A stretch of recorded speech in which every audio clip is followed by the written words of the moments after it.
Just setting the live stream up. Bear with me. This should be fun. Content.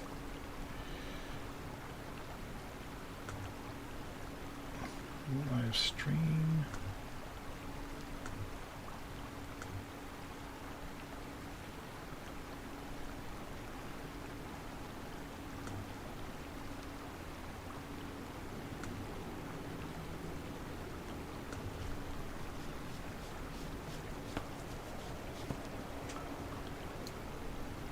Okay, let's see how this goes.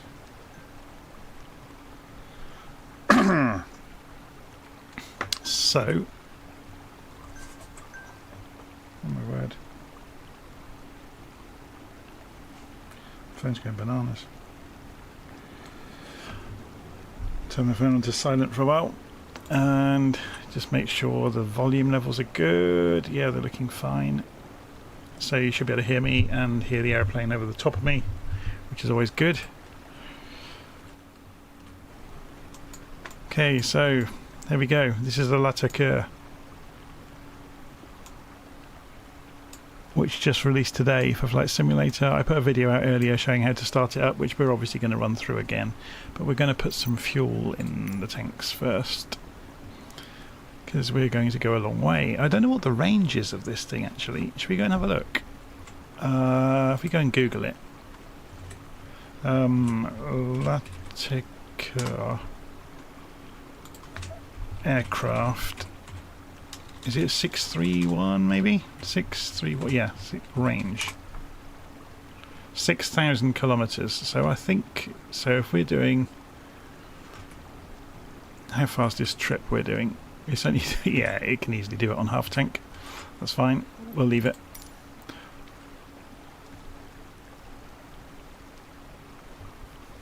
So, we go and jump inside. If you've not seen this yet, it's absolutely stunning. So we're just going for a wander around, shall we? It's a piece of work. It really is. There's a lot to fiddle with. Something I haven't looked at, and I think this room is modelled, because if you go in via drone view, there's a black box the other side of it. I'm not figuring out how to open the door yet though. Anyway, let's go and climb back through. It's a bit of a handful obviously, because normally you'd have a room full of people operating it, and we have me. So hi John. So I'm just going to look away from the live stream for a few moments to get the airplane up and running, so I promise I'm not ignoring everybody. I need to refer to my notes. So electrical station, control and 8. And we go and turn on the power. Then we go control 7 to the engine management station across the other side of the aircraft, and we move all of the magneto levers to fully forwards, or sorry, up I should say.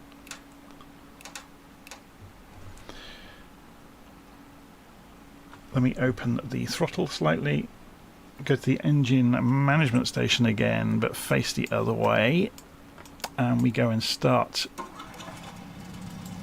the APU engine.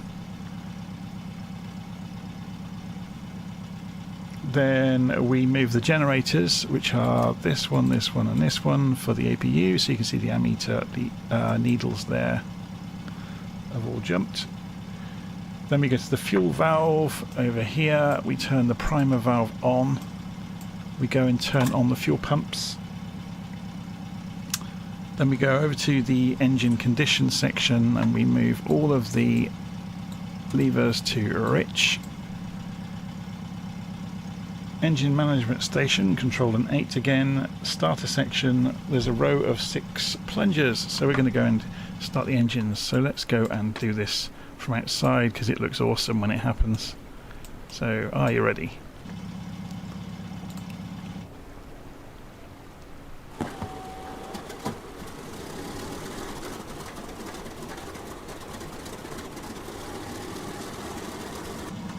Next one.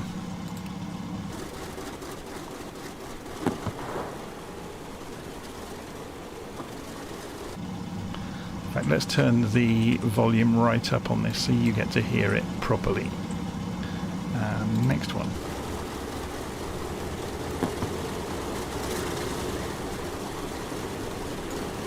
And on the other side.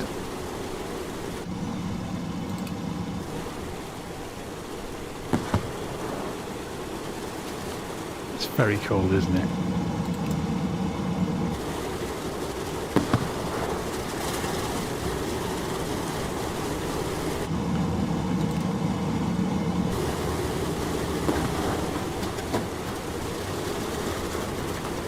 So we are actually moving, which is a little bit unintended, but we should be creeping our way towards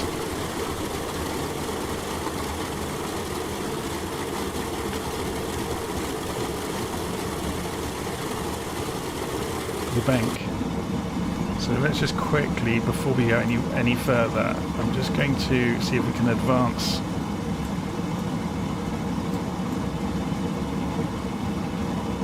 one of the engines on the far side to help us out a little bit here.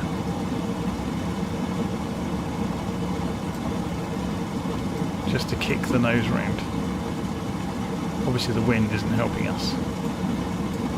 Okay, let's just speed through the rest of... We might nudge the bank, but we'll put up with it. So we've started all the engines, so then we go to Control 8 and we look behind again. We need to get on with this really. We turn on the generators for all of the engines now.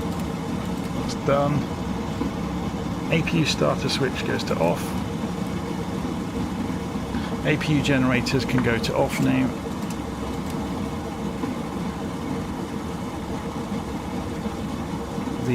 On this side we can set the relays to back off again.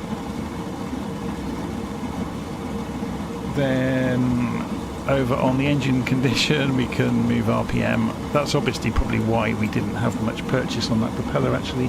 The RPM wasn't turned up yet. So then we're getting ready for takeoff. So flaps down. And we'll see if we can push ourselves around a little bit here. So let's go and grab that throttle again if we can.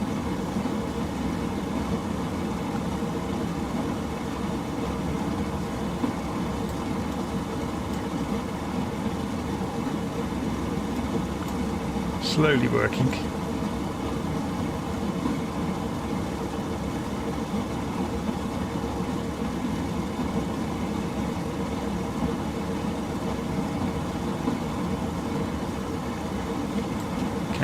We're moving away from the bank, which is good.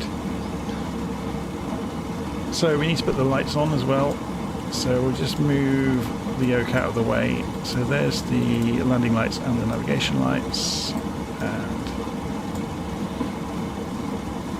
okay.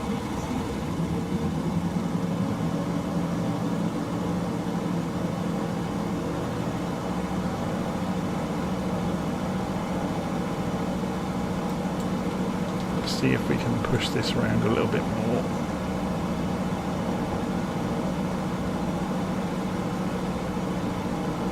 So obviously this would normally be towed out into the middle of the channel, which we're not doing.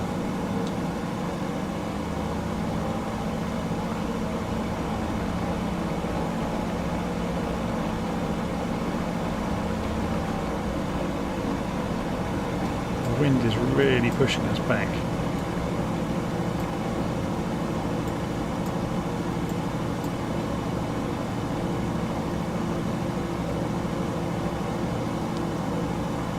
So we'll get out past the bridge and then we'll get on with our flights. So I think I'm done with the checklists now, so should be good.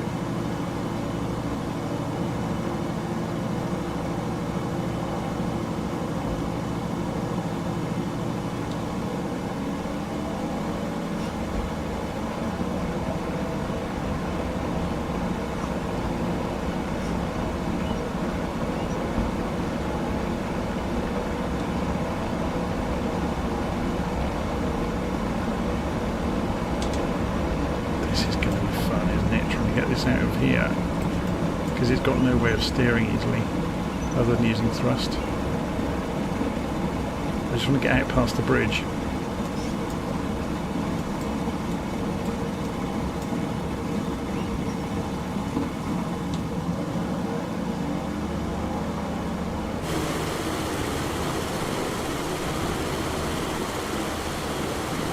Looks like a big heavy lump, doesn't it, when it's not going at speed?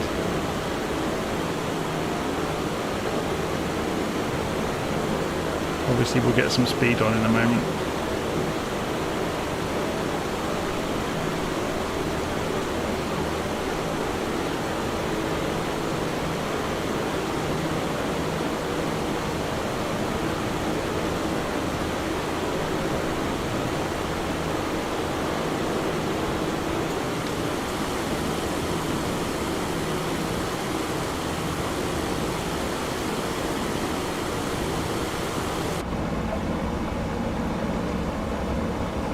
As long as we keep some movement forwards, I've got the, thrust over the rudders from the propellers as well. And we'll open the engines up in a moment.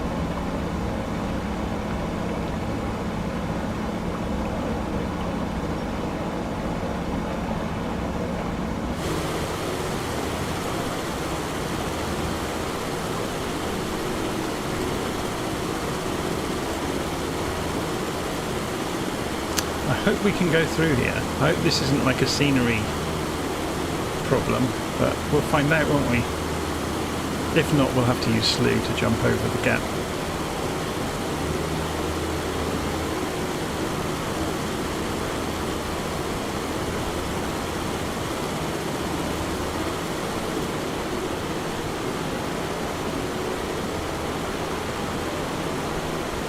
Can we go across the gap?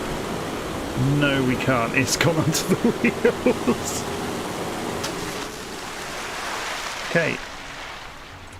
And slew has cut the engines, so I'm just going to restart them.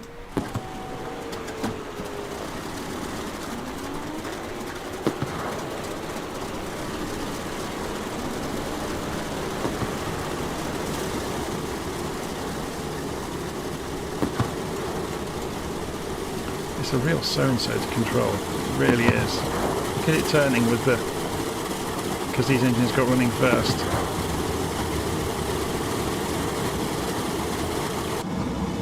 So we're going to have the same trick again. Trying to push the nose round. And then we'll accelerate and get into the air, and then we'll have no more problems. He's his famous last words.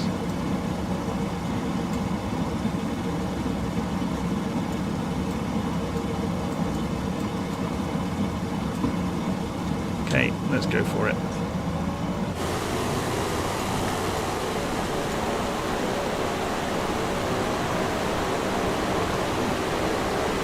Let's get that paddle out of the water.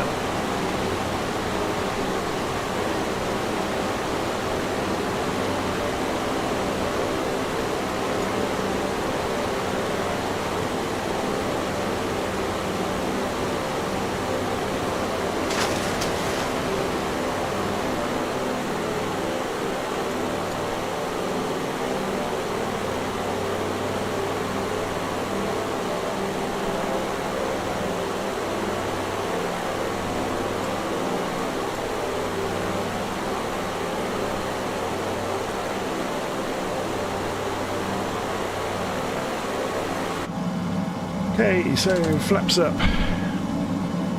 because you can't raise the floats until the flaps are up, so just waiting for them to travel. Looks like they've just finished travelling. So then the float levers over here. So you'll see them moving in now.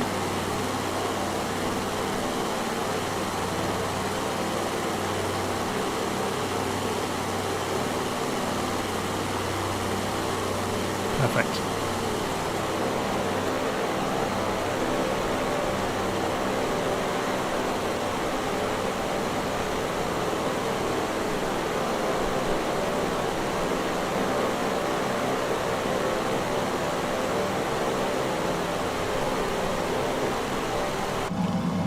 Okay, start navigating now. But we're going to cheat slightly. We're not going to use the GPS in its normal way because it's all going to be custom waypoints. We're going to use a mixture of Navigraph and LittleNavMap. So our first place we're going to go visit is Nantes. So we need to go 90 degrees, do a U-turn basically, out over the countryside.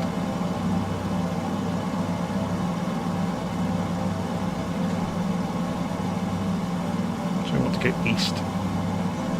So we can use this as a visual aid for the way we want to be going. Once we get the aeroplane lined up, we can engage the gyro pilot. Look at that view! It's great, isn't it?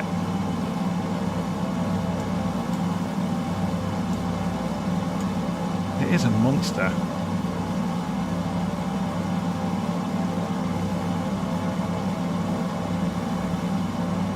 So having taken off in the estuary here, we're just doubling back on ourselves and heading off towards Nantes, which is one of the cities that's been updated with photogrammetry.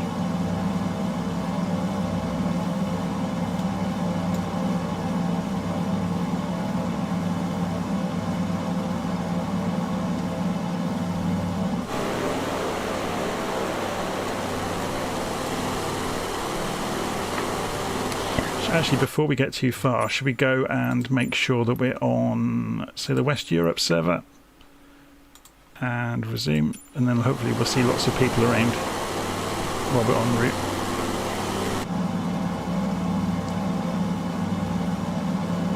So just coming around to the direction we want to be going. So 90 degrees is a very still evening. We've got live weather on, but there's not much weather about.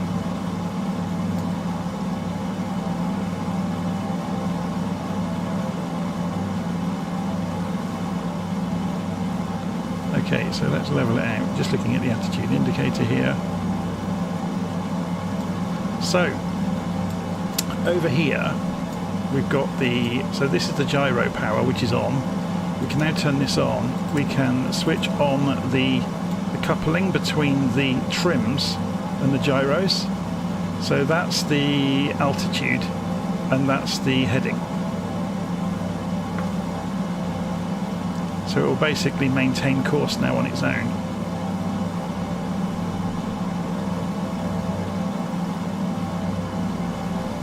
So while we're flying along now, I'm going to go and grab the Xbox controller and take you for a wander around the aeroplane. So, should we change the speed on the Xbox controller camera? On the drone camera, I mean, sorry. So drone speed 2 will be fine if we can get it to do it. There we go. So zoom it in a bit so it's not telephoto.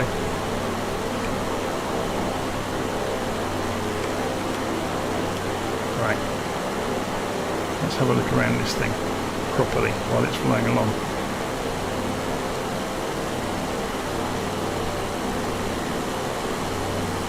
It is an absolute masterpiece. The 3D modelling in it is some of the best I've ever seen.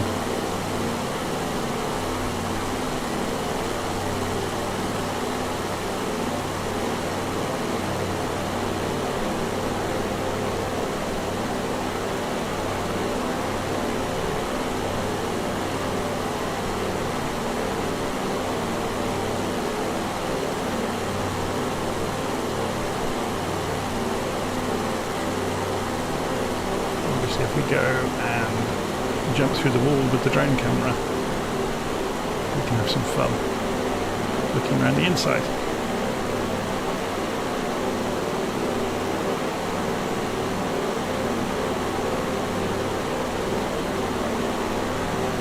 Obviously this is going to wave around, so we're going to be a bit seasick doing this.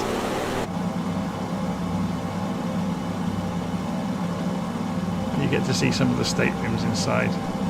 I'll try and counter the body movement.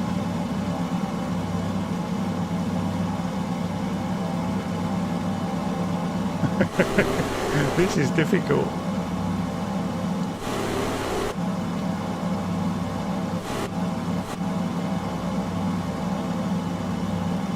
It's swaying around like a cruise liner.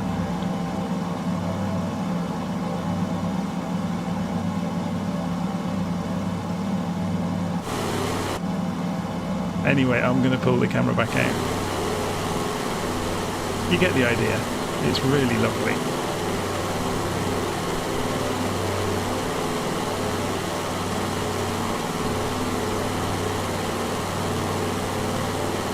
So I've got the several of the add-ons installed at the moment, so we are going to see smokestacks, we are going to see telegraph wires, we're going to see lots of things en route. Okay, let's well, do this, there we go.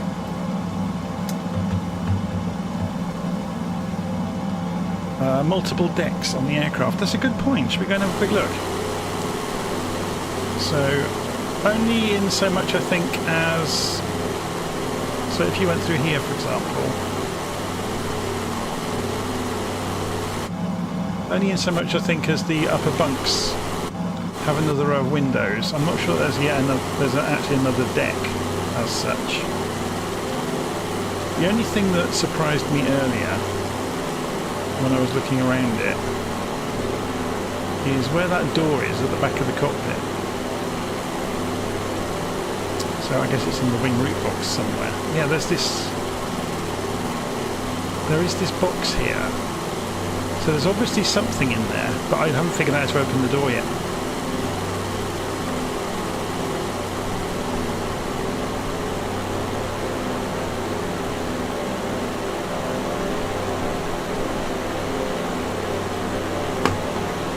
Okay, so let's have a look. So that is really cool, isn't it? That the trim, you can see them rolling around.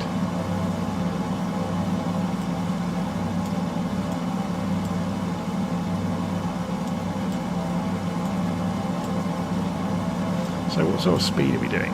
So if we have a look at the various instruments, so we've got kilometres an hour here. We can get an accurate reading from the modern world. Actually, we can get it on the GPS probably, can't we? Will that give us our land speed over the ground? Not on the mode it's on. And we've not got anything... Oh, there we go. 160 knots ground speed. So it's not too slow. Let's see if we can open the engines up a bit. Where are the needles? Let's go and have a look. So we've basically got...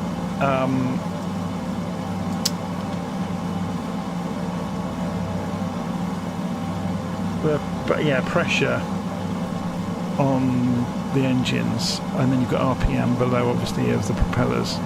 So if we go and if we push this all the way around, it goes nowhere near a red line. So we could run it flat out. There aren't any red lines. So I'm not sure if is this clickable. Oh my word! I didn't even realise this was clickable. So. Cold and dark. Oh, so you've got an automatic start-up set there. We've got the doors for opening. I did wonder where this was. So you can open the various doors around the aircraft. You've got the anchor buoys, national flags. You've got fuel tank levels, electrical generators.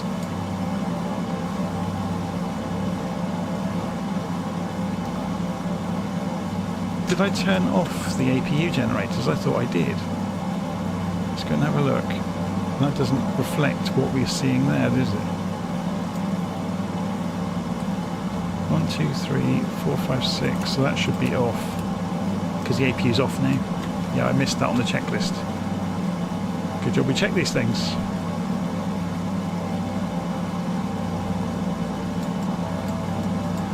That's looking better. But the APU itself, I already turned it off. So let's jump back down the cabin. I thought we did that.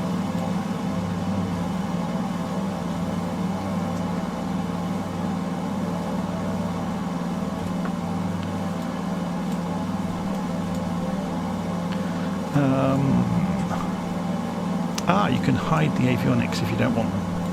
Goodbye. Towing. So obviously this would have made our life a lot easier, wouldn't it? So you can use that to move the trolley around on the ground. Also, you can have a tugboat pull you around, which is quite cool. And obviously you can control its tiller.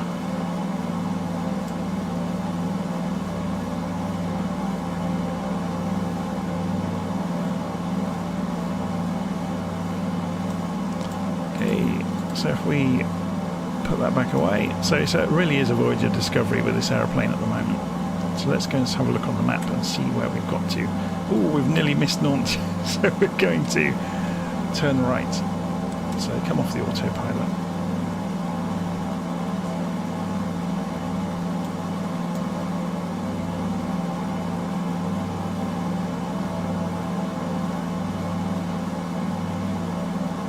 Turn back over the top of Nantes.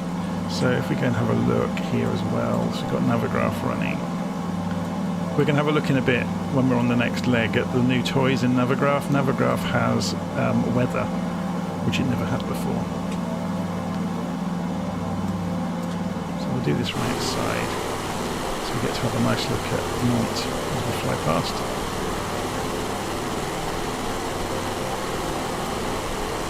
So we should see a photogrammetry city with new high-resolution scans.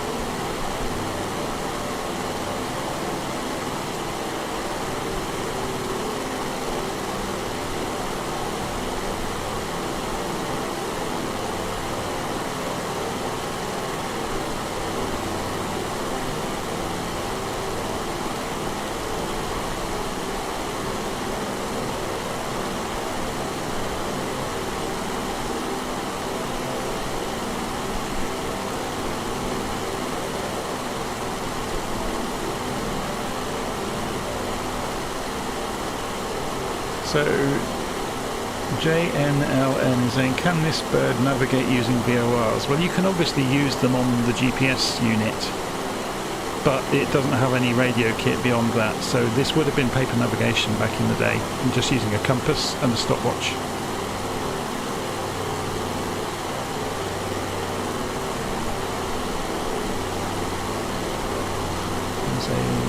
Looks like a extremely detailed church down there.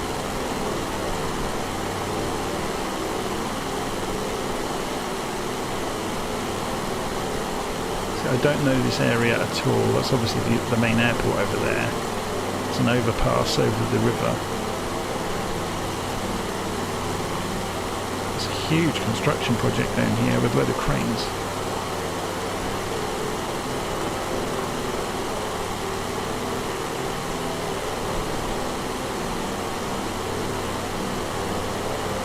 So,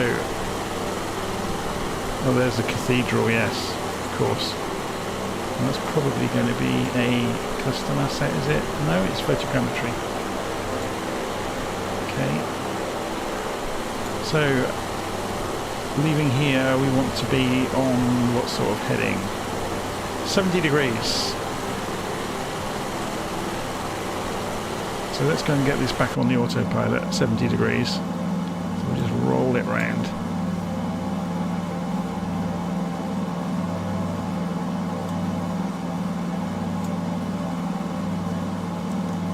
So if we have a look down here and move this to 70 just as a visual reference.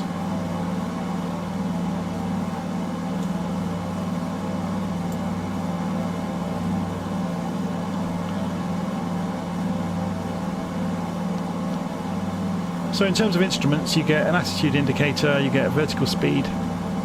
I think this is tens of feet per minute, because it tends to shoot all over the place. Or hundreds of feet a minute, sorry. Not thousands.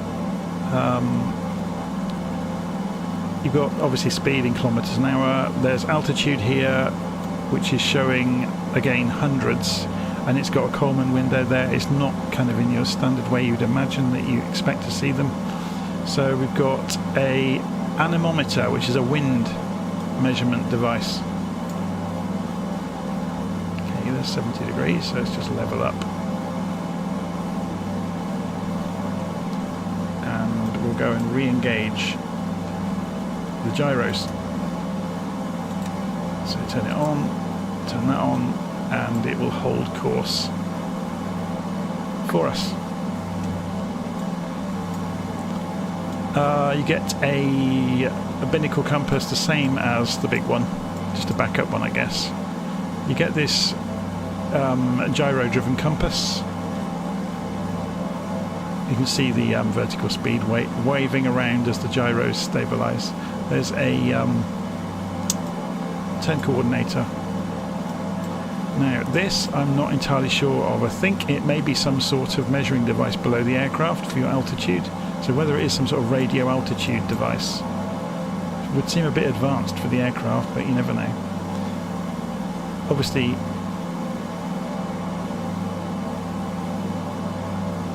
yeah, it's interesting. I wonder what this is.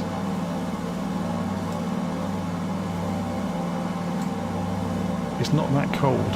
It's a nice warm evening, so... anyway, you've got the lights for the floats, so this obviously means they're raised, and they've got an intermediate position when they're in transit and then locked down.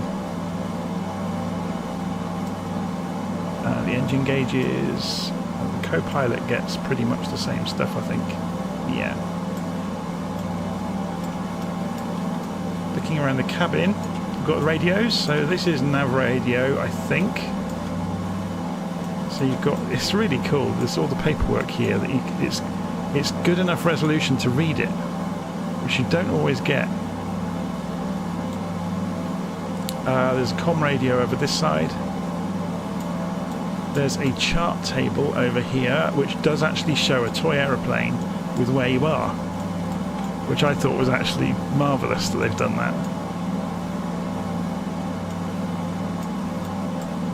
So it's very, very cool. There's yet another compass, another anemometer for reading the wind direction. It's very cool, isn't it? That's probably for listening to Morse on the VORs. I'm not sure if it actually works though.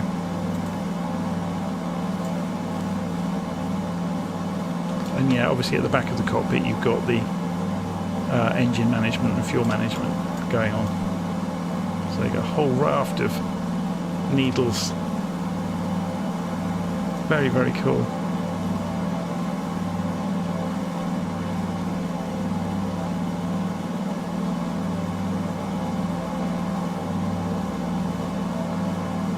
So yeah, just reading the live stream comments, absolutely, the toy aeroplane moves as you travel.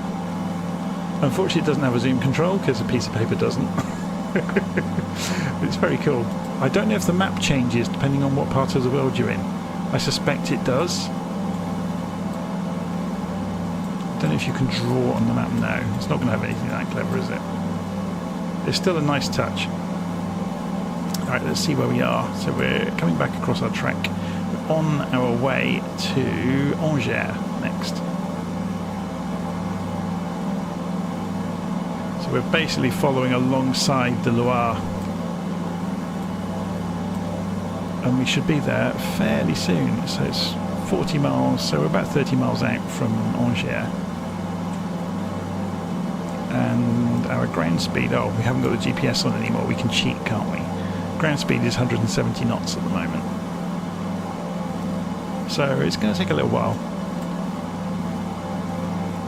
But then following going over Angers, we'll carry on up to Le Mans. And then at Chartres, or Chartres, there's a famous cathedral there. It's part of the whole Grail legend, isn't it? The cathedral at Chartres. And then on to Paris.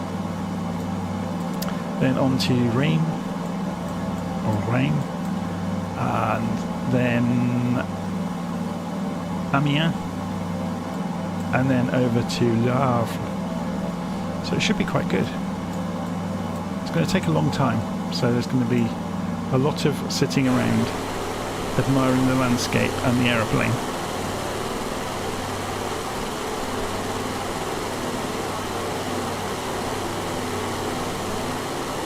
And luckily, because France is so flat, we don't have to really worry about mountains on this, or this side of France at least.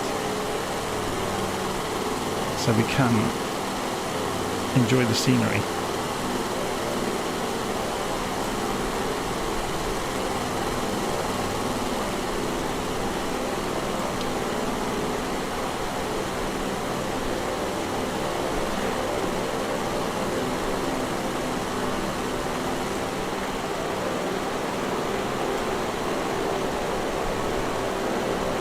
Hopefully the weather will stay nice for us. There's a few rain clouds around. There's one dumping over there. Some poor town is getting absolutely swamped, but ahead of us it looks fairly clear. So here you can see the river, the Loire.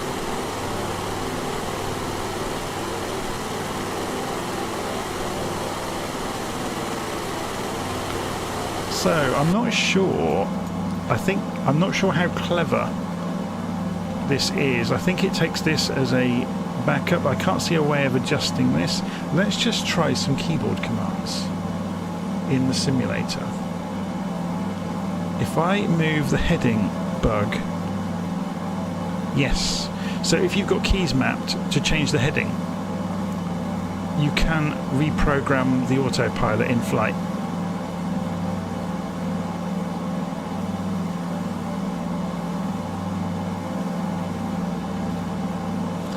So someone's asking, how does it compare to the Hercules systems wise? I don't know. I've not flown the Hercules.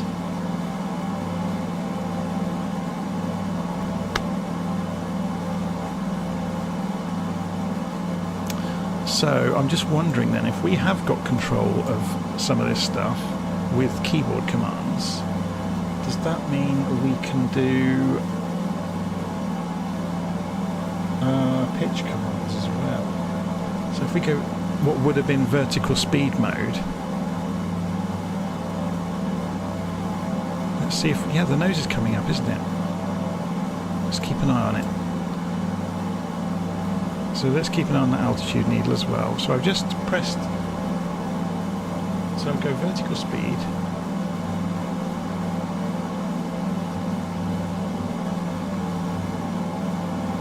No, I don't think it does it. It will just do altitude hold. It's not going to do anything more clever than that, I don't think. Just watching this needle, and yeah, this is just wobbling around 0. Oh, that's a shame.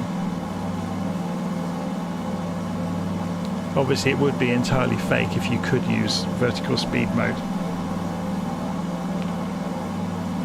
But it's nice that you can at least control the heading. I was wondering why there's no... Ah, this is it, isn't it? Of course. No, that's just banking.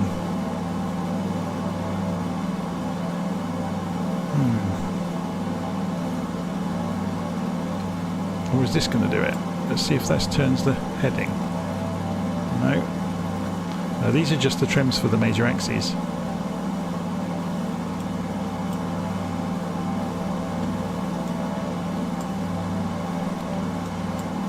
Okay, so we're coming in towards Angers.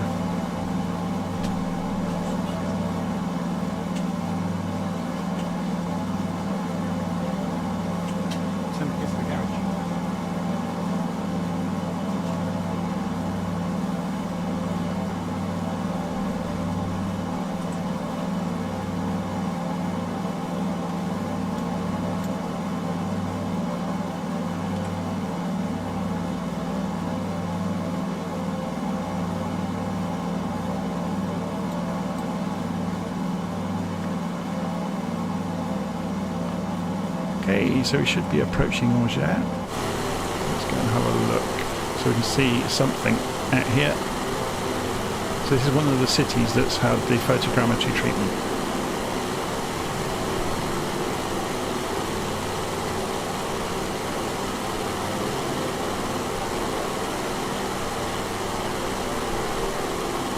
So Federico is saying, sorry if I got the wrong name, but I'm talking about the giant float plane that came with the 30th anniversary.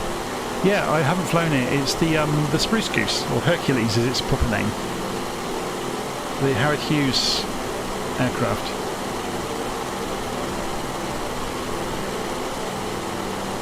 Yeah, I've not actually flown it. Well, I did when it first came out, but I didn't spend any time in it looking at it properly.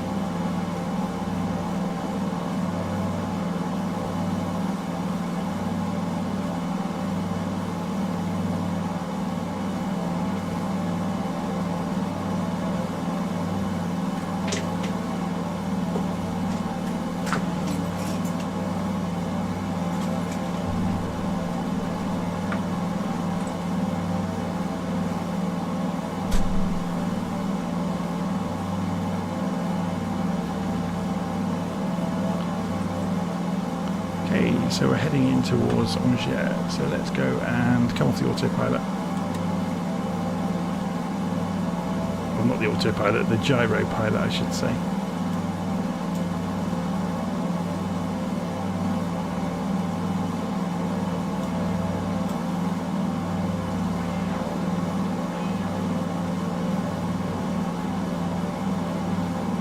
So I know nothing about Angers, so hopefully somebody watching this will know a little bit more than I do.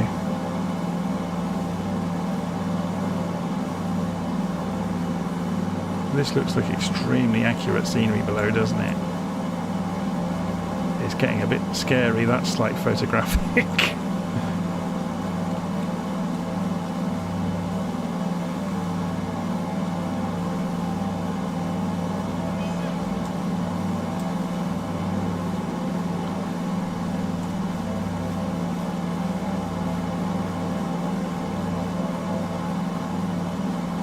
So, Foymanity is saying, good evening. He lives in Nantes. Oh, fantastic. So, yeah, a lot of these places I've never been. I've been to Paris, or Paris. Not been to Nantes, not been there. There's a lot of places I haven't been in Europe.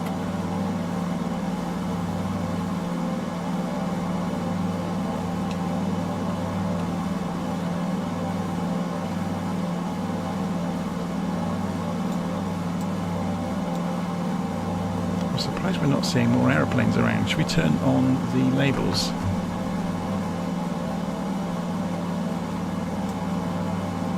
Well, there are people around, just not as many as I imagined there might be.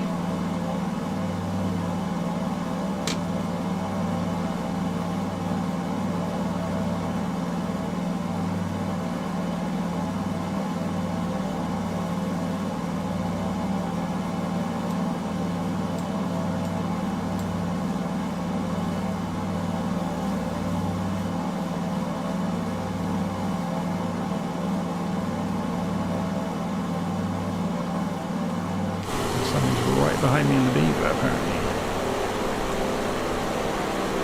Can't see their nav lights. Anyway, let's go and have a look at this area here.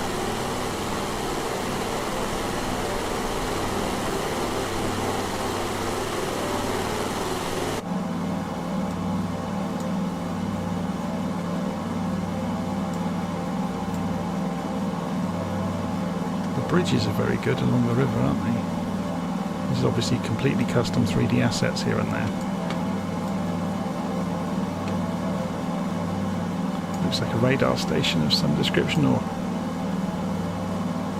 either that or an observatory.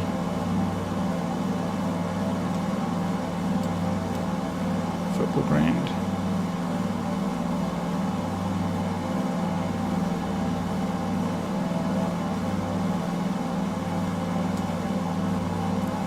There's the church, so should we...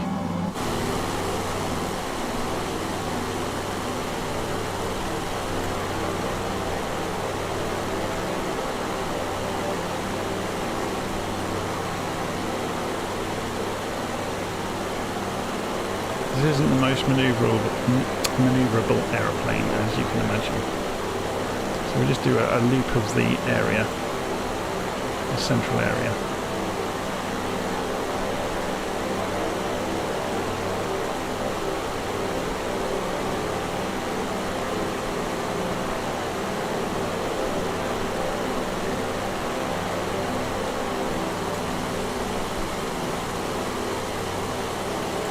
So it would appear they've modelled the bridges up quite nicely.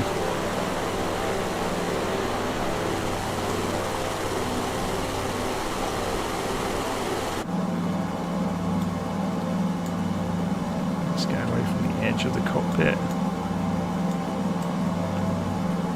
Oh, do these work? They do.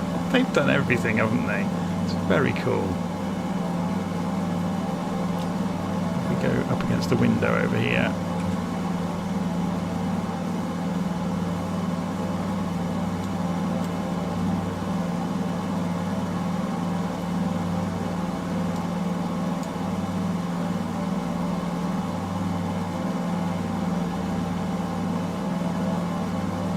Okay, so that was Nantes.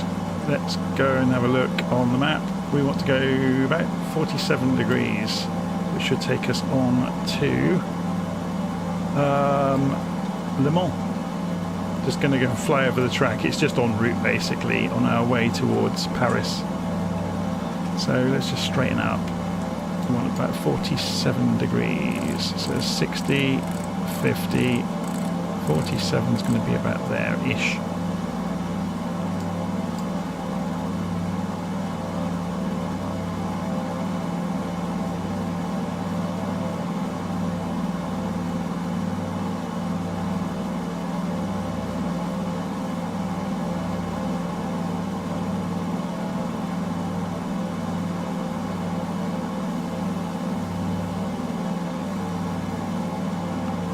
Okay, so level the plane out, stop it rotating, then jump back into the gyro pilot and engage elevator and direction control, and hopefully we're good to go again. Yep, it's doing its job. Look, you can see the vertical speed leveling out. Very cool. Say goodbye to Nantes.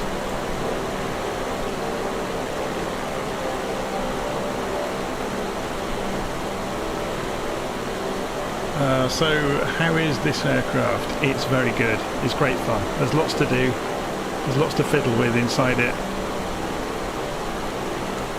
And it's actually relative. Obviously you need to do old school navigation, so it would be good fun one day to do away with the aircraft position on LittleNavMap or in Navigraph and to do it ourselves.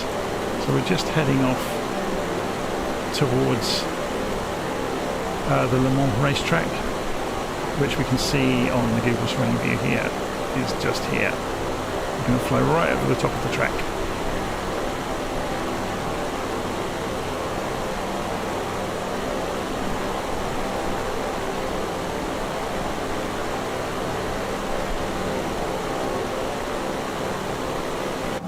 So something I haven't done, I'm still running the engines on rich. Let's go and have a play. So I'm just going to come down the cockpit. Let's have a play with putting them on lean. Or auto rich, auto lean is there. Let's see if it has much effect on the indicated airspeed. No. It's the answer to that.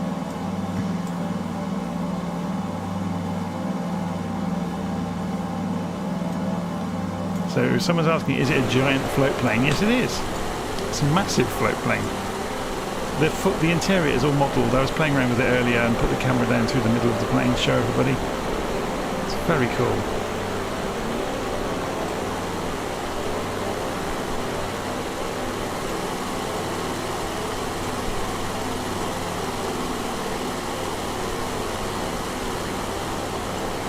Absolutely huge. It's got a huge wingspan.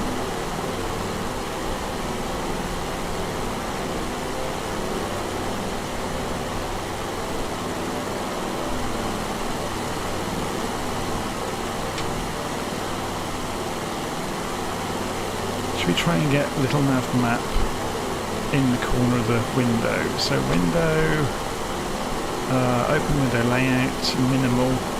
There we go. View.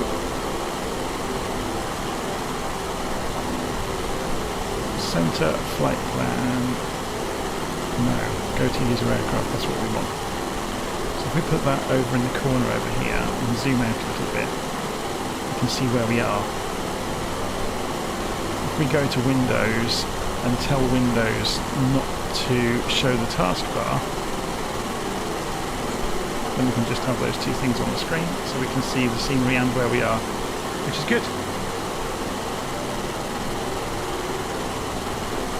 Does it have a galley? No. I imagine they would have carried food on and the stewards on the passenger deck would have handed it out.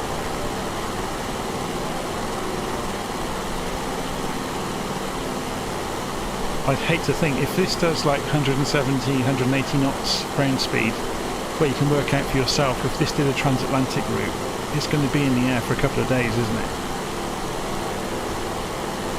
It can carry a colossal amount of fuel though, so I think some of those routes, they went and actually had fuel stations, you know, out in the ocean, and they would land, obviously if the sea conditions are good enough for it. The various atolls around the place they would go via.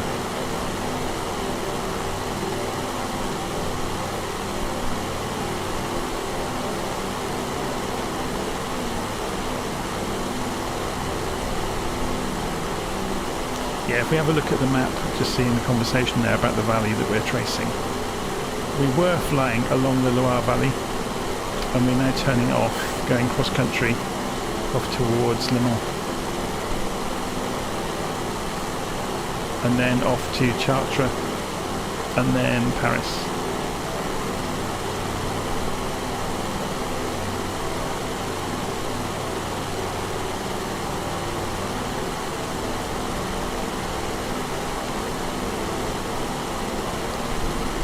It'd be interesting to see how much fuel it burns through, because apparently, if, you know, on best use, you can get 3,000 miles out of it. Or was it 3,000 kilometres? 3,000 kilometres, wasn't it?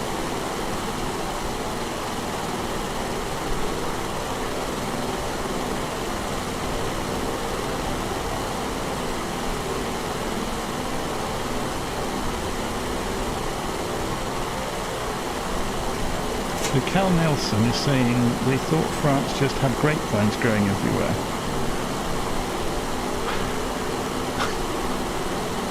Is that like America has plastic palm trees growing everywhere then?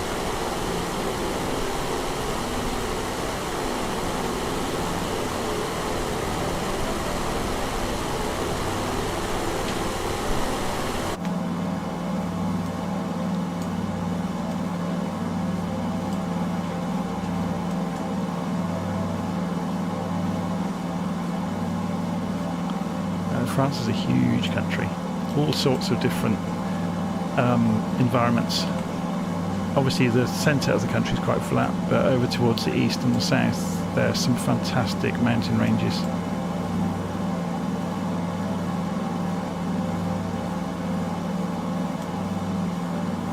I'm always taken up with these aeroplanes, with the details on the nuts and bolts and the screw heads and stuff. I think it's fantastic that the artists go to such lengths, and like the braiding on the cables. It's very, very cool.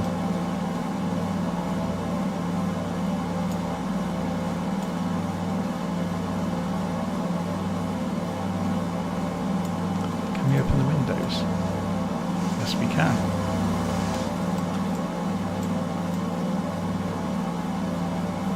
Is the 10-minute wander around the airplane, trying everything out, isn't it? So those are the cables off of the levers for the throttles. They've done everything, haven't they? So as we said earlier, this map is live. This drawing map, the toy aeroplane does move. It's a shame the toy aeroplane isn't a little bit more detailed.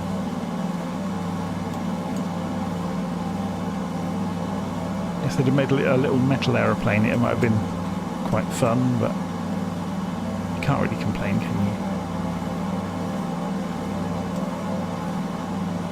It's very cool.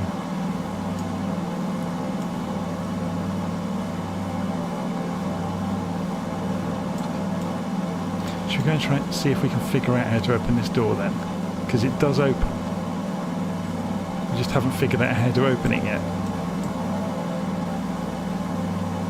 I'm just looking for if there's any click spots anywhere.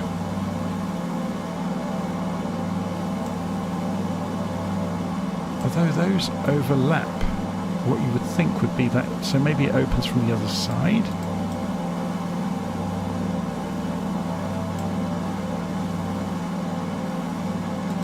Where is a click spot for the door? There's definitely something in there. Although saying that, it's not letting me approach the door.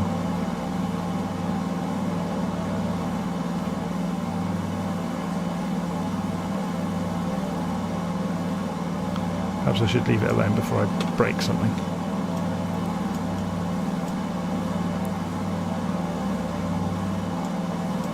Can you open the fuse boxes? No. But the attention to detail is absolutely fantastic. I mean, if we go and jump up in the air up here, let's have a look around. Yeah, they're clickable.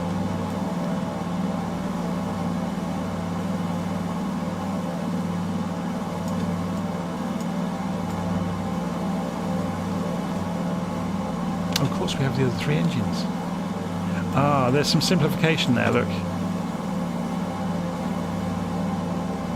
So the mixture... Somebody mentioned this earlier and I didn't twig. That's fascinating. So there's your fuel mixture, yeah? And there's your RPM. But obviously the levers did both sides at the same time, but the mixtures didn't. How strange is that?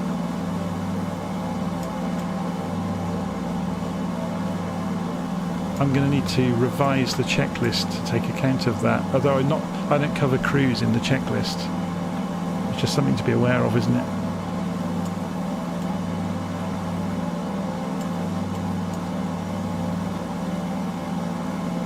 So carburetor, yeah. So we shouldn't need to worry about that. We're only at low altitude, so it's a lovely day.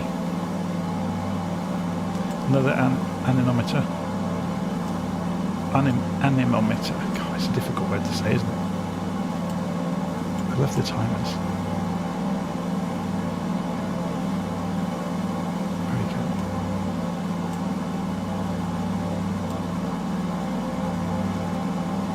So, should we check where we are? Just coming up to Le Mans. In a couple of minutes we'll fly over the top of the racetrack. So we'll go and jump outside. We should see the Le Mans racetrack.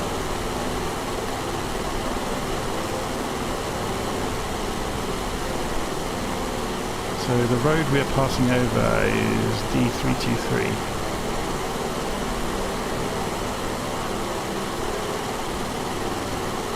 The racetrack, if you're not aware, is here. I'm tracing it with the mouse, except they go this way around it. They go clockwise around the track. Yeah, so this is the racetrack.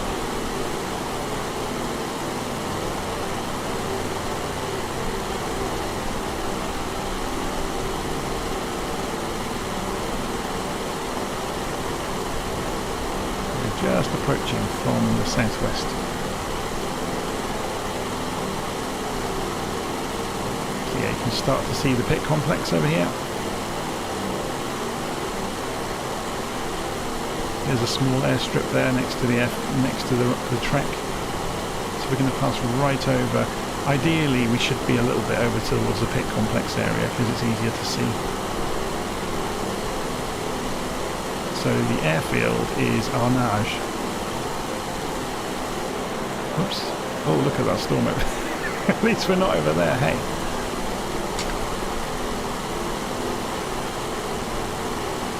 So it's Arnage airfield. There's the pits.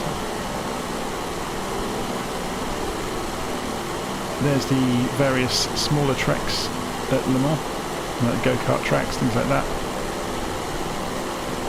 You can see here's the S's on the way into the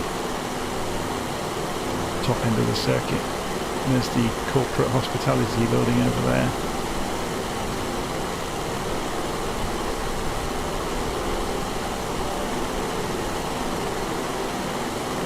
Very cool. And that's obviously the Mont Straight all the way down there through the roundabouts down towards the bottom corner.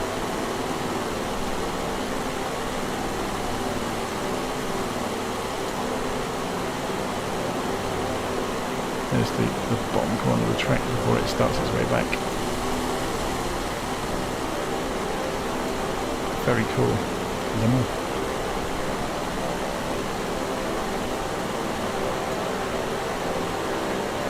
Okay, so having visited Le Mans, we are now off towards Paris. So we got 60 miles to get to Paris. Oh no, Chartres first. 60 miles to Chartres, 58 degrees. So let's move this over to 58 degrees, 58-ish, and come off the autopilot. Roll right.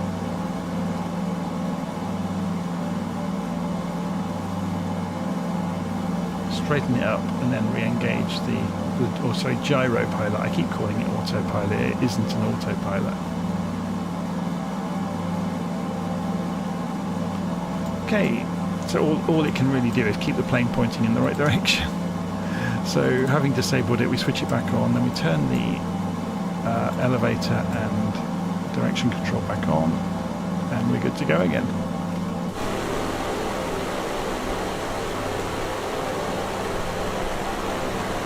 It's very cool, isn't it?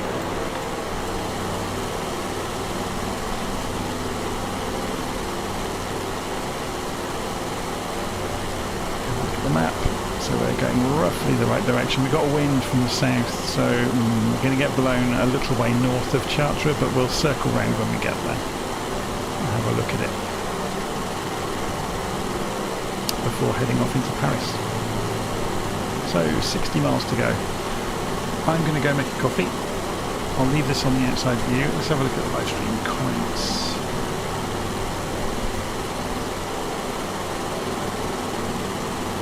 Am I still running the engine on full power? Yeah, I am, because I could. Because I had a look around the instruments and there would seem to be no reason why not to. So do you want me to pull it back a bit?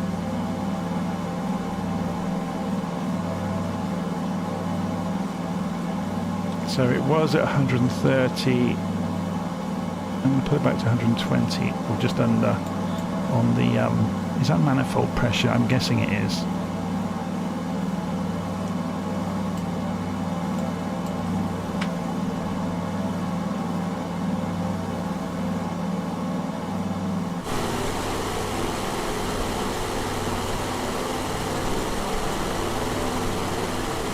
Pull that LittleNavMap back up into the corner and straighten it up so we can see the approach to Chartres.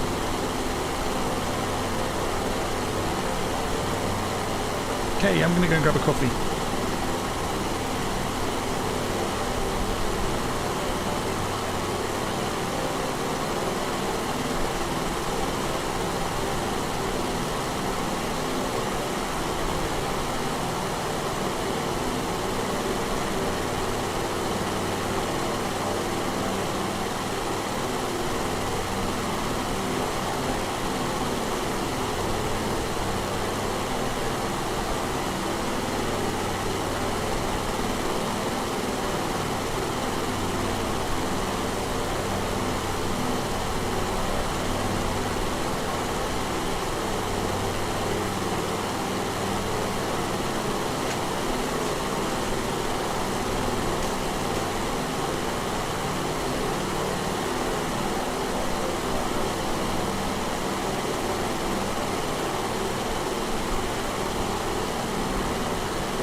Did I see the access panel on the floor underneath the fuel controls? Should we go and have a look? The answer to that is no. So, let's go back down. Oh yes. Oh, that's awesome. So that's your way down into the... There is another deck then. Well no, that's just the way down into what we saw earlier. Yeah. So that's obviously how the pilots can get up into the cockpit. Very cool. I like that. Should we have a nose around down here while we're waiting? Oh, who wants a drink? Can we get over the top of the bar? No. Damn. Oh, there's nothing behind there anyway. So is that the same map that appeared? Yeah, it's the same map that's on the navigation table, I think. Oh, no, actually, no, it's not. Because that's got the eastern seaboard of the US on it. And the top of South America.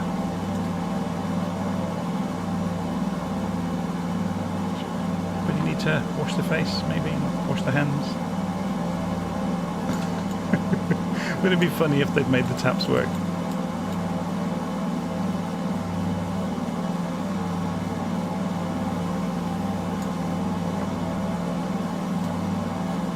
That's just bizarre, isn't it? The level of detail in this thing is absolutely insane. Just coming up towards the nose. I'm not sure we can get any closer to the nose. Oh, we can. It's difficult to figure out where the clipping points are from the various views. A couple of armchairs, and then there's the door that opens with a bulwark there to put ropes onto. Not a bulwark, what's the word? Capstan.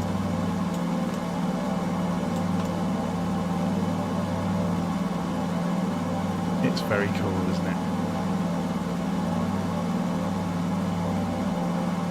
I love the material modelling advances that have been made with doing like varnish and polished metal and things like that. It's very cool.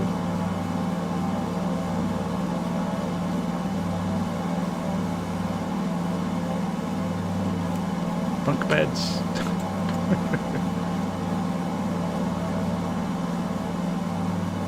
Sofas. More bunk beds. More sofas. Camera up. Ah, is this the galley that we were talking about? I didn't actually think to look through here, and there is something modelled out here. So can we get through the wall?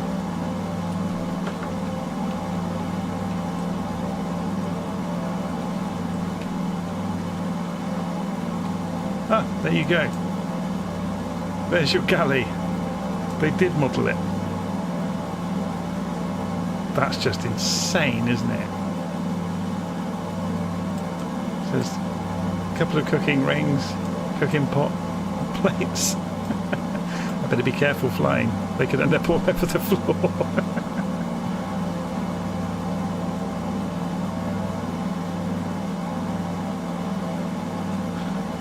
So on about the gauges over here in the centre, I think this is RPM of the propellers. I think this is the oh crikey, the manifold pressure.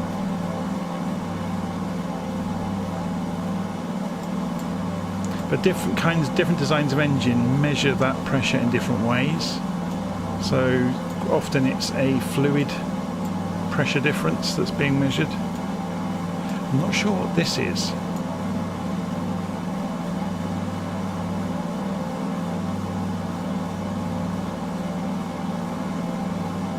It could be it's using a float for something. It may be for, because this is a very simple attitude indicator, so it may be vertical. I'm not sure. You know, pitch, sorry. Degrees of pitch.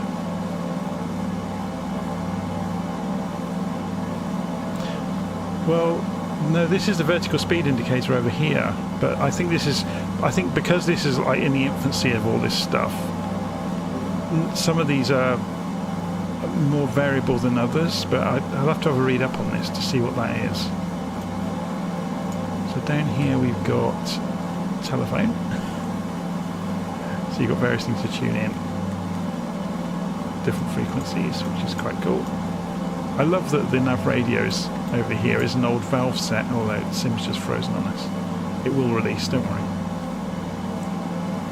Give it a second or two.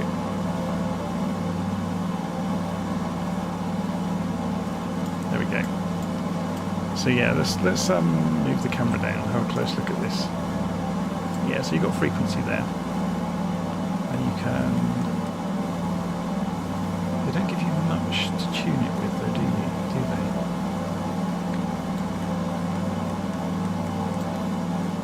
Oh, that is moving the gauge up there though, it's just very slight. So you could do navigation with radios, but how you do it in this aircraft is going to be a whole different story, and you probably have to turn the volume up and listen to it.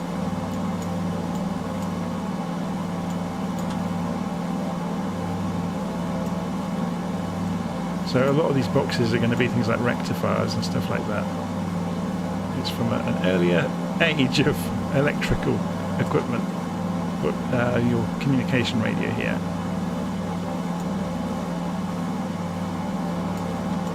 What else is hidden around then? That was a great shout of finding the trap door down to the passenger cabin. I wish I could figure out how to open this one. It obviously opens, but finding out how to open it. I wonder if that's what was in the clipboard. Let's go and have a look.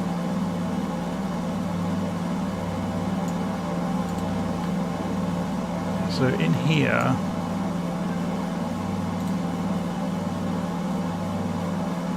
so we can put on the cockpit lights. Perhaps we need the APU to run the lights. So if we turn it back on in here, no. That's fascinating.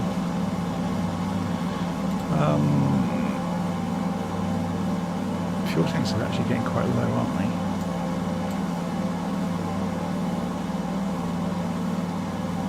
We only started out with 50% fuel, but I guess we have done quite some distance already.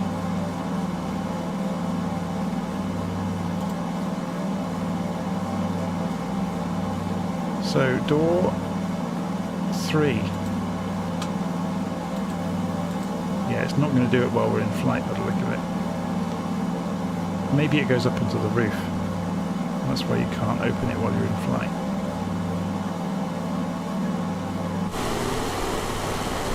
Let's have a look.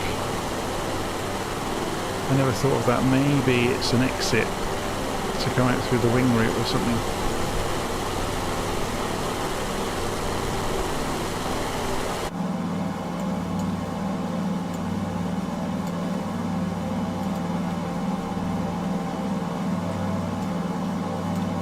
You're right, there is another door. So that's the bunks for the flight crew. How cool is that? They really have gone to town on this, haven't they? So let's put the clipboard back away.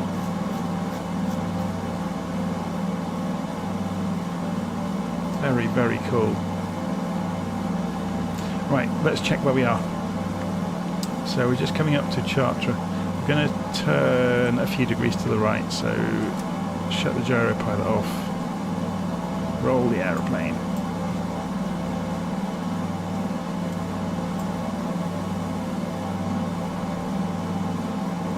Level it back out.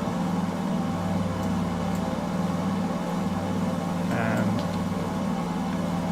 enable this, switch that back on.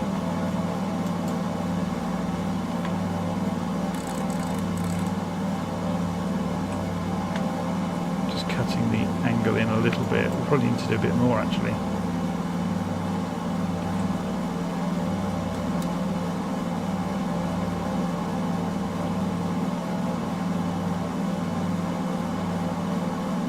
This doesn't do anything in a hurry, does it?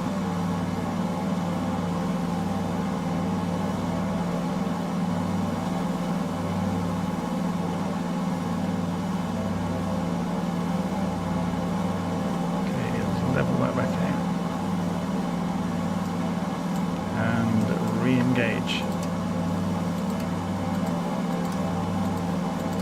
That's interesting. Is it because it's not level enough? It won't engage when it's not level, maybe. Okay, we got problems. Oh, is it because this variance is too big? Maybe. No.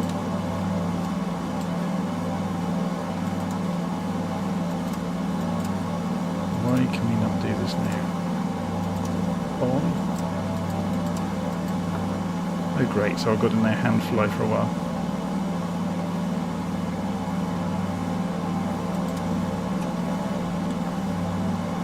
Let's just try something. Flight sim, autopilot. So that's the master.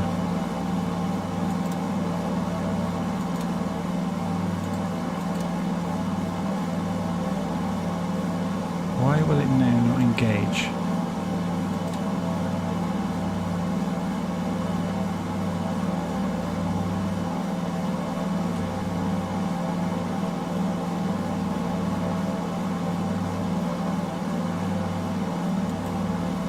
So we're kind of learning as we go here, and I'm wondering why this is doing what it's doing. There's the trims, you can see. Elevator trim, look at the nose coming up.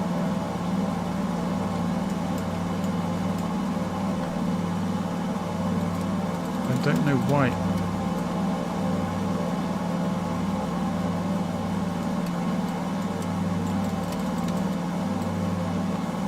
Why is that happening? How strange. Obviously it's running out of airspeed now. Yeah, I think this might be pitch. It's using a float to do it.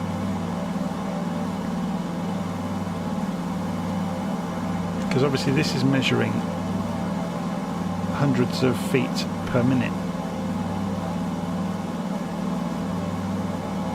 I suspect. Or meters a second, sorry. Yes, it's meters a second. Yeah, there you go.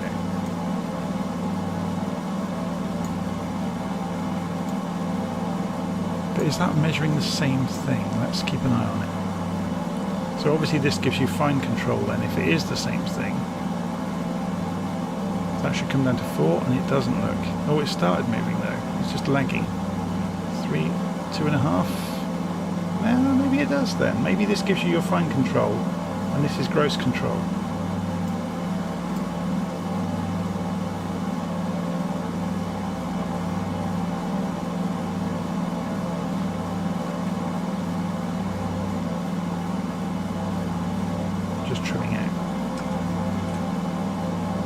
So we're heading directly for Chartres. So unfortunately it's really cloudy. We're going to descend, so we'll come off the power.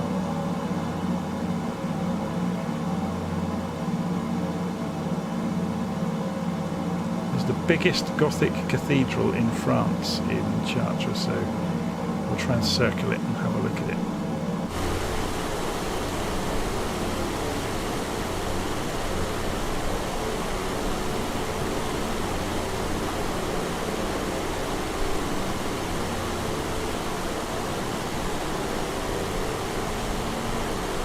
I remember reading about Chartres Cathedral years ago because it's wrapped up in the whole Grail legend. There are carvings or sculptures and stuff in the reliefs around Chartres Cathedral with the whole, the mythology around Boudica, or Boadicea as some people call her, and the carrying of the Grail, or it's a stone in a cup, I think it's represented as in the carvings. It's a long time since I read it, so don't take my word for it, go and research it for yourself.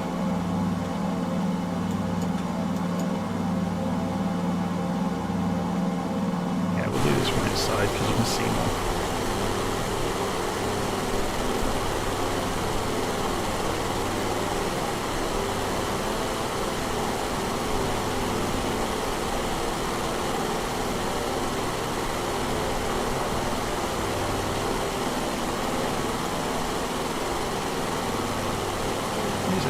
Cathedral, isn't it? about to get buzzed by a Latécoère.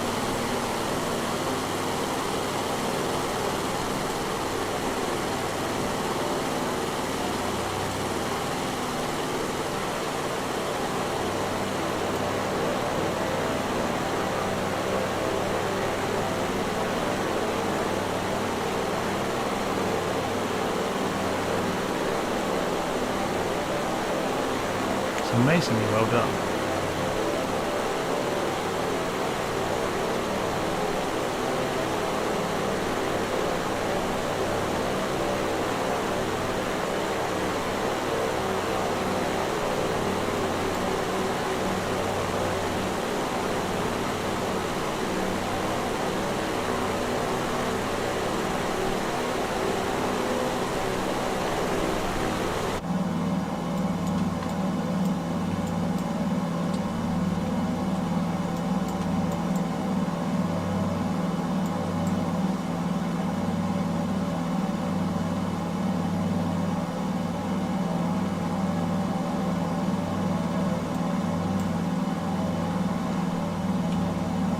Okay,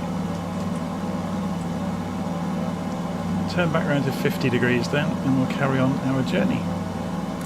So this needs to be set to 50, give us a visual aid. Looks like we might be hand flying if I can't fix the autopilot, or the gyro pilot, sorry. It's going to keep me honest for the next hour or so, isn't it?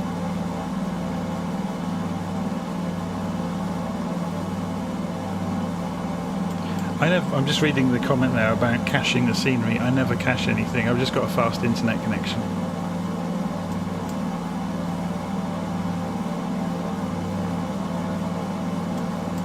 Should we go and squeeze over to the window to have a last look at the cathedral as we go past?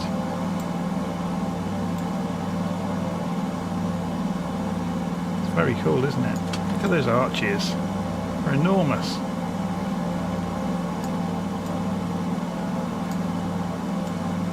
Right, so having straightened the plane out, shall we see if it's going to play ball now? Nope, I has bust it.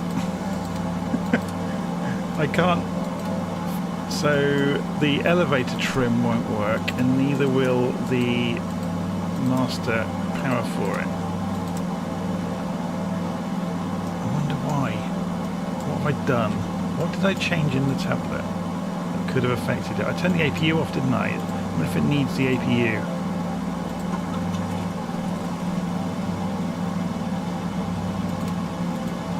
No.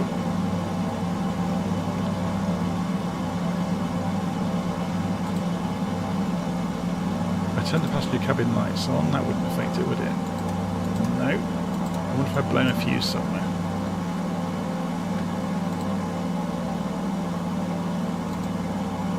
Although saying that, if the APU is on and we put the APU generators on there, that makes no difference either.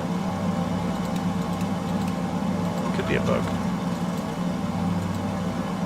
I'm not sure if it models failures.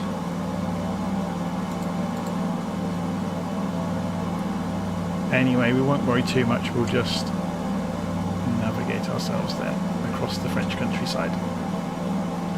Let's get back on track.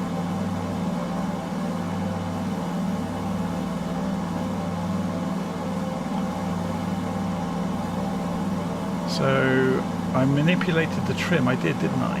But you wouldn't think that would have affected it being able to grab hold of them again, because effectively these would be clutches, wouldn't they? To grab hold of the trim wheels.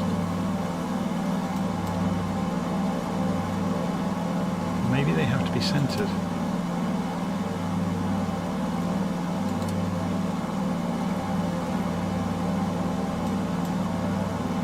How strange.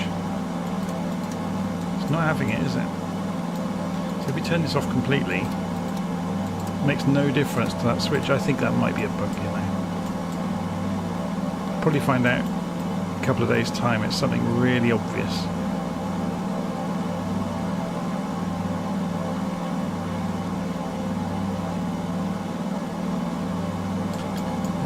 emptying the satchel.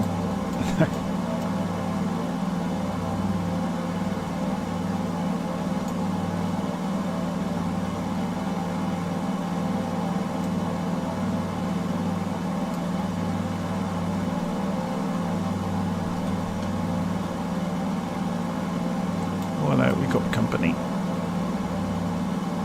It's obviously not a Mooney, it's something else. But we're about to smash into it.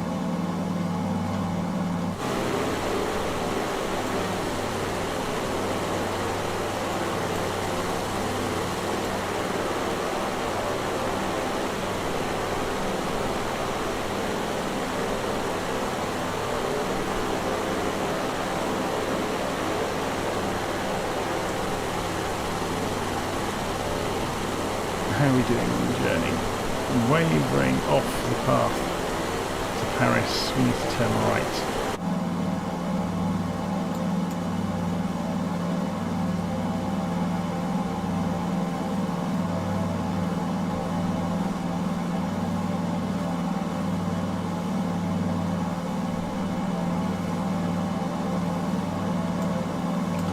So I'm just wondering, yeah, because this is the power for the gyros. Okay, this would then be the power for the clutches for this to grab hold of the trims, and it won't engage, and that's wandering.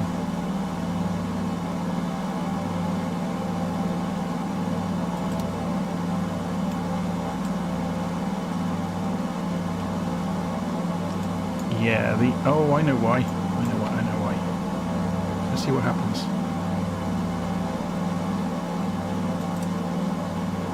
Nope. This is wrong.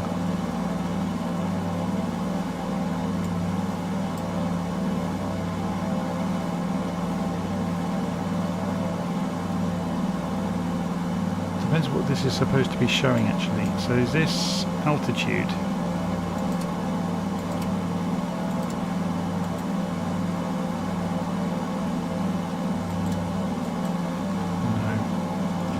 Give up. We'll just carry on and concentrate on flying. So we're turning right again. We could try and get above this mist, I suppose.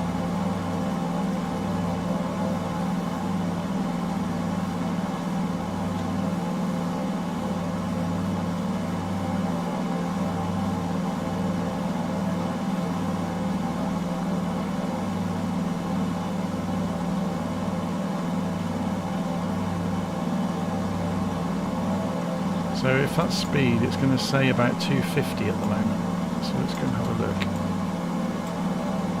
Yeah, speed, isn't it? As the nose comes down, look, it's accelerating. Yeah, that makes sense.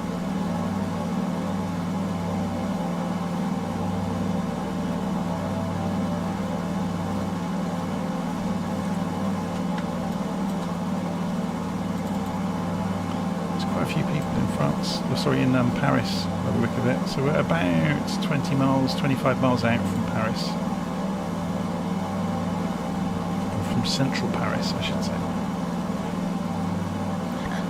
Oh, I wonder if the Xbox controller is feeding inputs into it. Let's pull the Xbox controller out. So this could go horrendously wrong, but I'm going to try it. So I wonder if it was an off-axis switch maybe on the controller that was doing enough to stop it from engaging.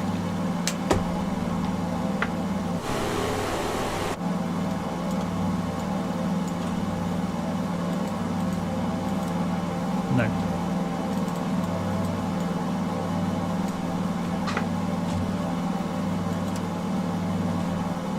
That's annoying. Anyway, thankfully it's a nice placid aeroplane and it's not too windy and it doesn't get thrown around a lot, so all we need to really do is just focus on trimming now and again.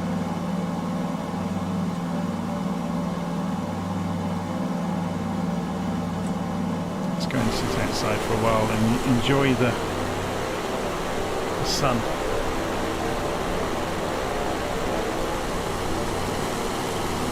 with rain falling all around us.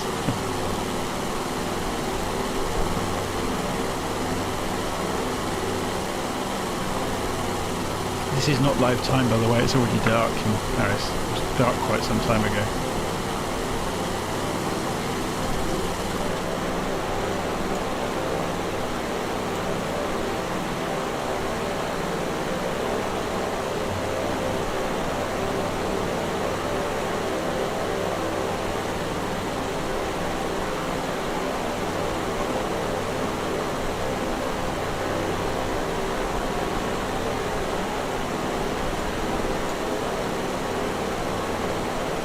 Modelling on this is fantastic, isn't it?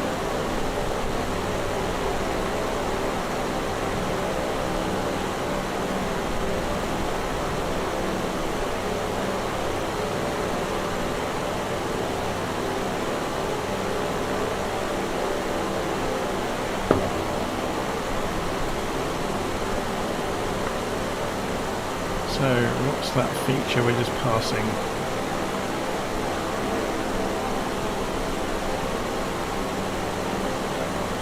Étang de Saint-Hubert.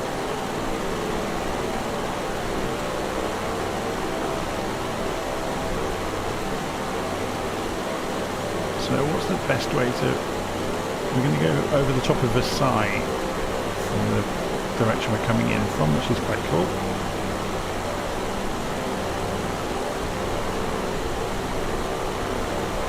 So yeah, you've got the Chateau de Versailles, Parc de Versailles. I think what else, if we're coming from this direction, obviously we'll pass straight past the Eiffel Tower. Given the problems I'm having with the autopilot, I may cut off and go straight for Le Havre and follow the Seine basically out to the coast.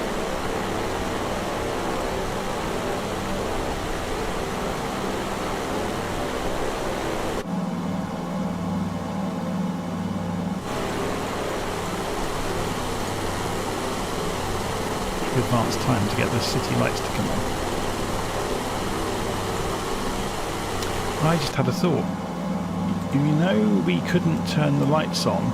I wonder if that's related. Is there something missing in the electrical? Oh, the sim's frozen again. Wait for a moment. I'm wondering if something's not running on the electrical side. I'll have to go and look at the meters, I guess, down the back of the aeroplane. Because we couldn't put cockpit lights on. Now, why would that be?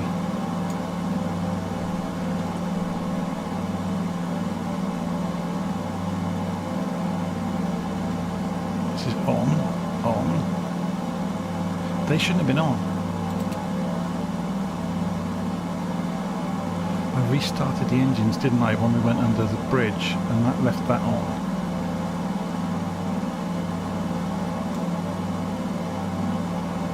Is that related to what's going on?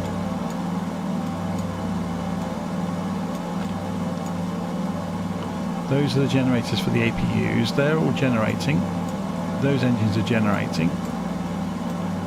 The fuel pumps are on, obviously, otherwise we wouldn't have fuel in the engines. It wouldn't be related to running on auto lean, would it?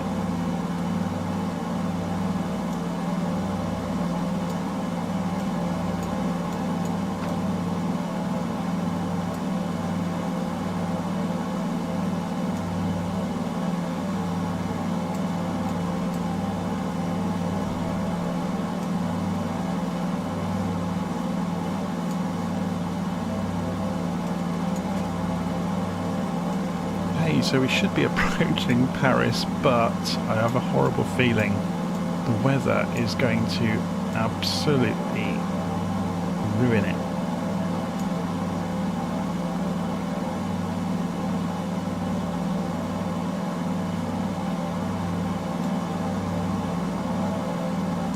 Going into a massive bank. Ah, now this is a good chance for us to have a look at the new version of Navigraph. If I can get it to render. There's a weird bug with Navigraph with it doing that. So we're just coming into Paris. And what we can do now is pull up the weather.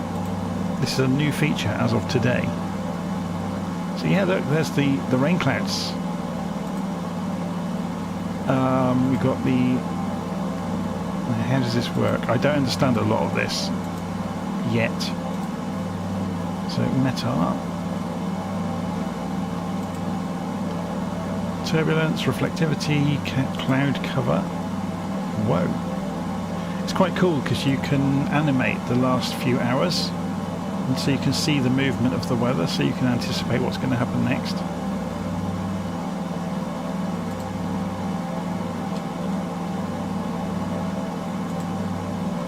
So we can also do wind barbs, jet stream, visibility, so we can see where it's poor visibility. Radar. So there's the proper wet, the rain's over that side, look. There's little spots of it over Paris, which is what we're seeing here.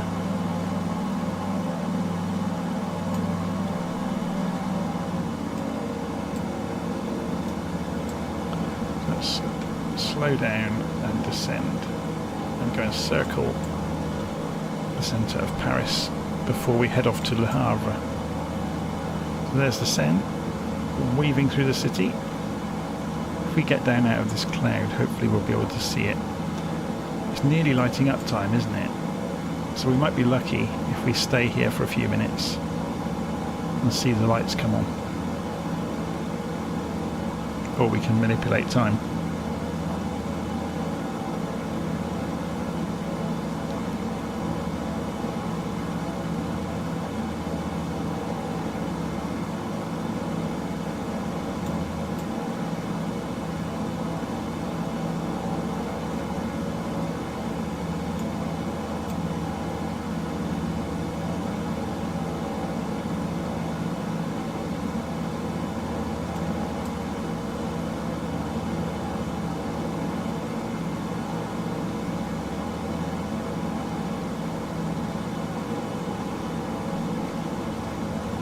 Okay, here comes Paris.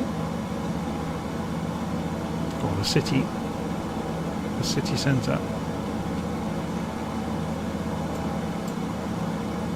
So if we look down here, you can see the fort. You see the battlement shapes around the edge. It's very cool, isn't it?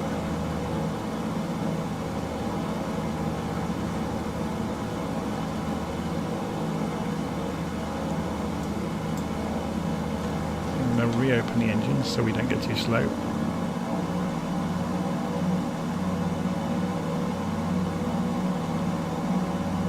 The lights are coming on. Hurrah! Perfect timing.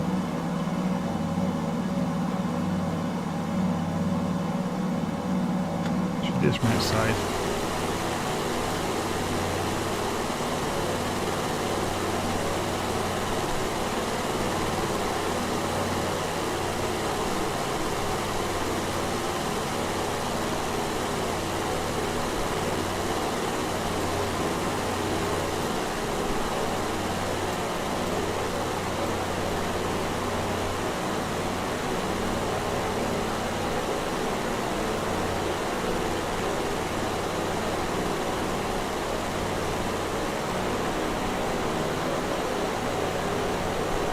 The old and the new.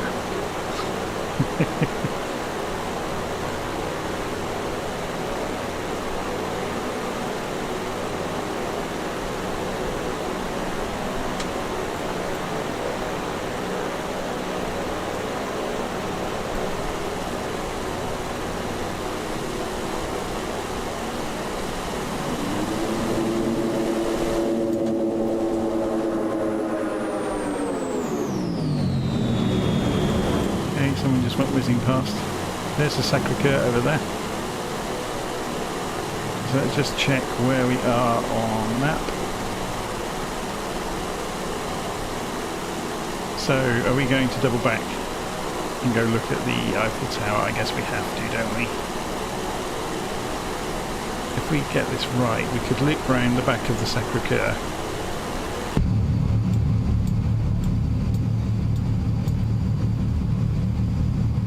Should see it appearing any moment over here. There it is. So we're going to sit over this side of the cockpit to see it.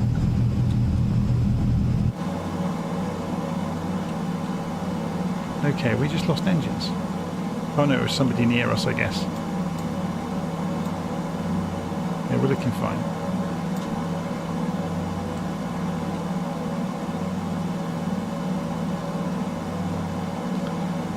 The Sacre-Cœur in the rain.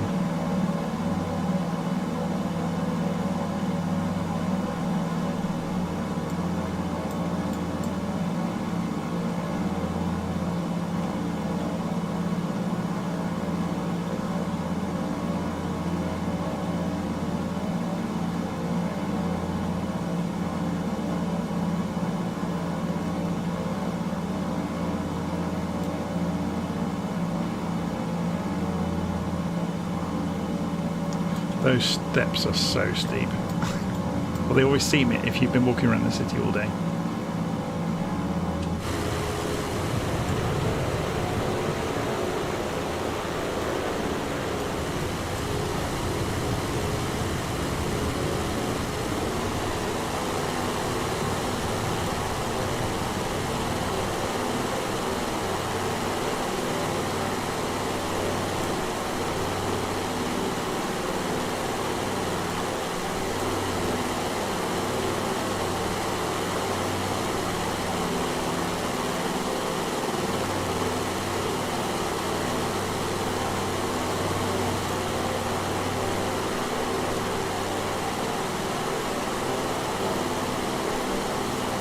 Towards the river.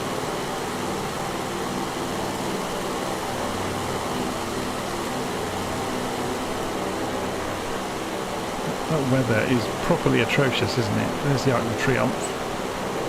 So if we double back again, we get to see everything again. It'll be quite nice. It's loading assets in all the time. That's the stuttering you're seeing.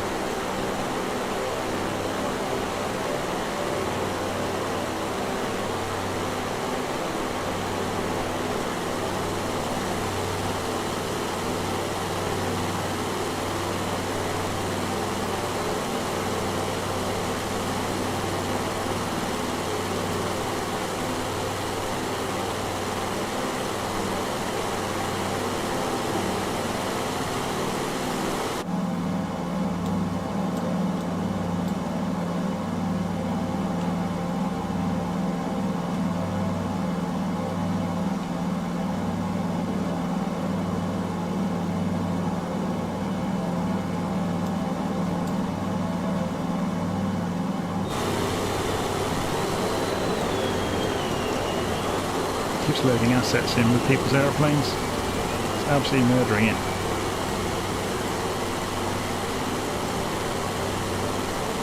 So there's the park. Is that École Militaire? Is it called this bit? Can't remember now.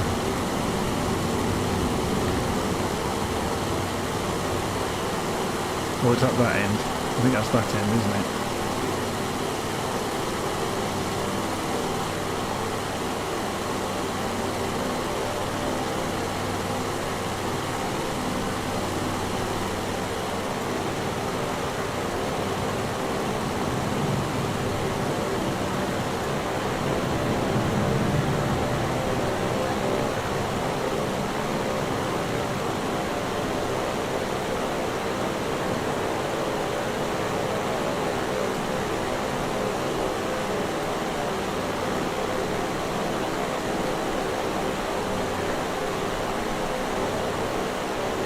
So, Mark Johnson's asking what type of plane this is. This came out today. It's a French flying boat from the 1930s called the, oh crikey,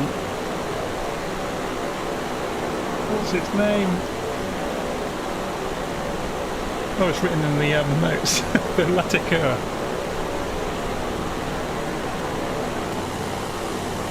Right, so we're going to carry on our way. Open the engines back up. Let's put the clipboard away.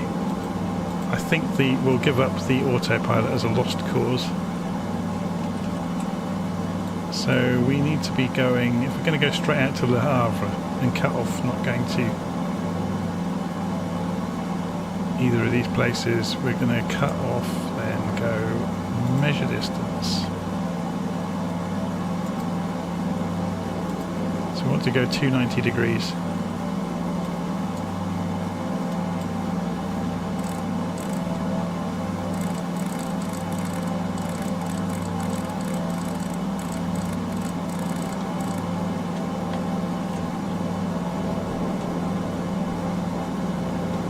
Look at the aileron response, it's great, isn't it?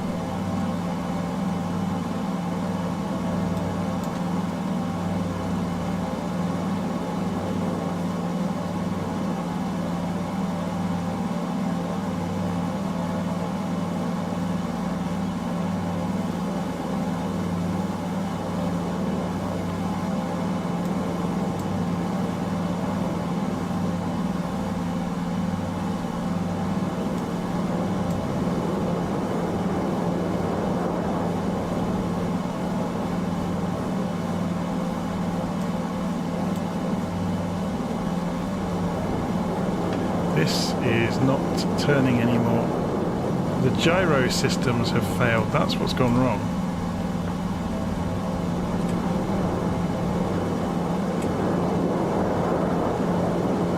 Oh my word. So we'll have to use the magnetic compass, which is fine. So this has failed. Oh no, it's just... What is going on? And maybe it has some bugs. But we'll have to rely, I think, on... It's interesting that the weather changed at the same point that updated all of a sudden. So there's 270, 280, 290 degrees.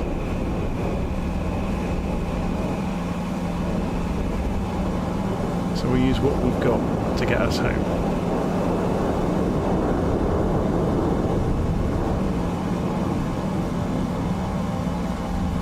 So we're going to go back to Havre to put the boat back in the water.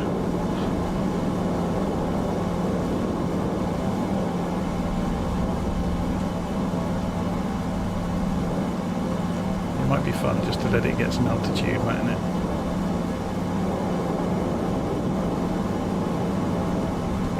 This is not working either. Oh, I suppose it is, yeah, it's beyond the meters a second that it was measuring.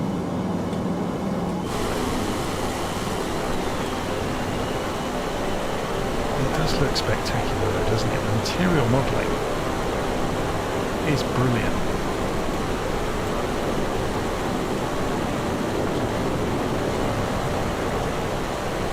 So what aeroplane is that? If we go here and turn the names on, it's a Fuga Magister.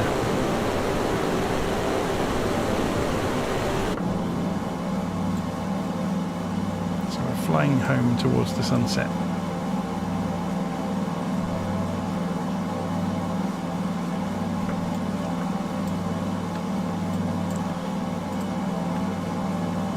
So I wonder then,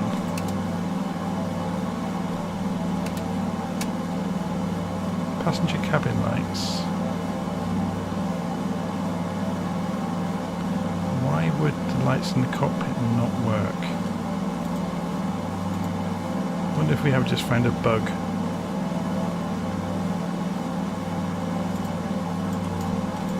Just going to have a nose around while it's flying along in a fairly straight line. Go down to the power. That's heating. You don't get much to do with heating inside the aeroplane. So in here, the main power's on.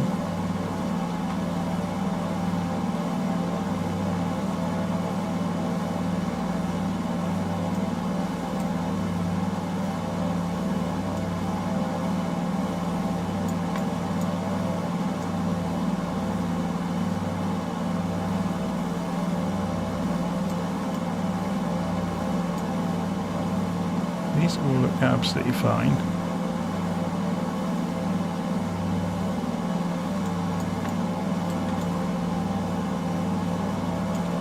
The generators are working and generating electricity.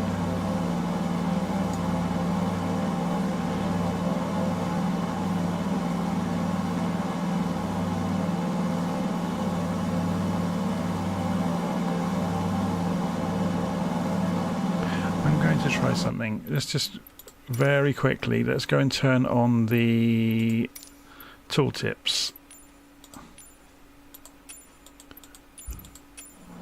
I want to find out what that does. Electric coupling switch.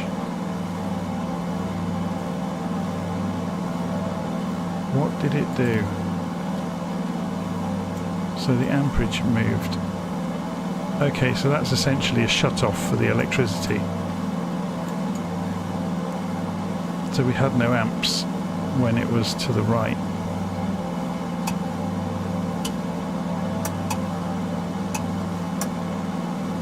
That's all looking good.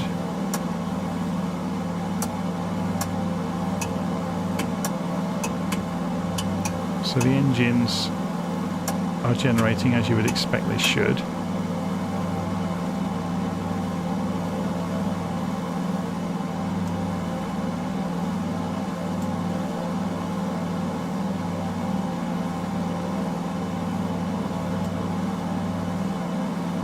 It's a mystery, isn't it?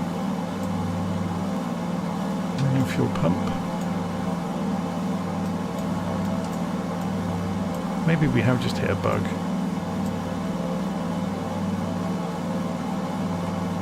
So let's have a look.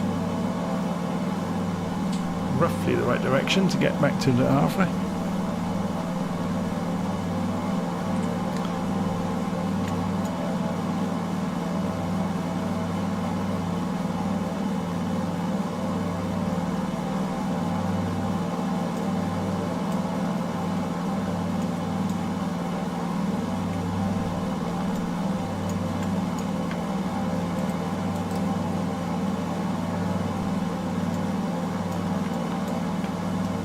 Someone else is saying they think the batteries is dead. I don't think so, because we wouldn't have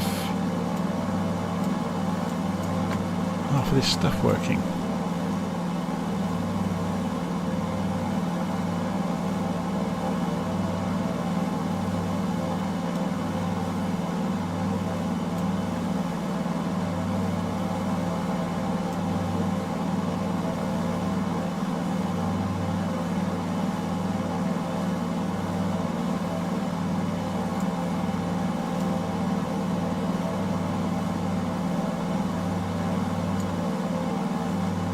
And it's frozen again.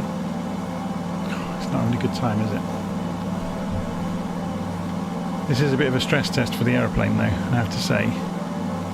Doing such a long flight straight away. So they're the heating controls.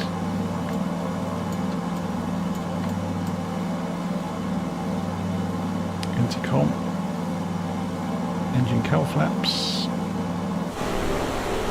You can see the cowl flaps are closed at the moment, which is absolutely correct for when you're in cruise. Anti-ice. Oil radiator flaps. Yeah, shouldn't need that. Fuel valves, they are open. Otherwise the engines wouldn't be running.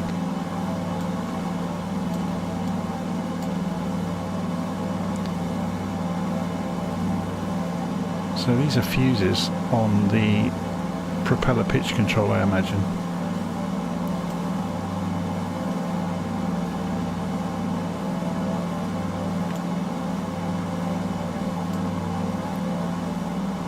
You don't really get to play around with this, it's just the fuel pumps on or off, it's not done very accurately.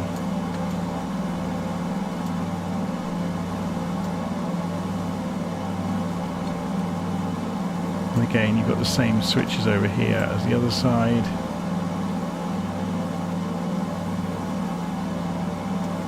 It's odd, isn't it? I think maybe we just have hit a bug.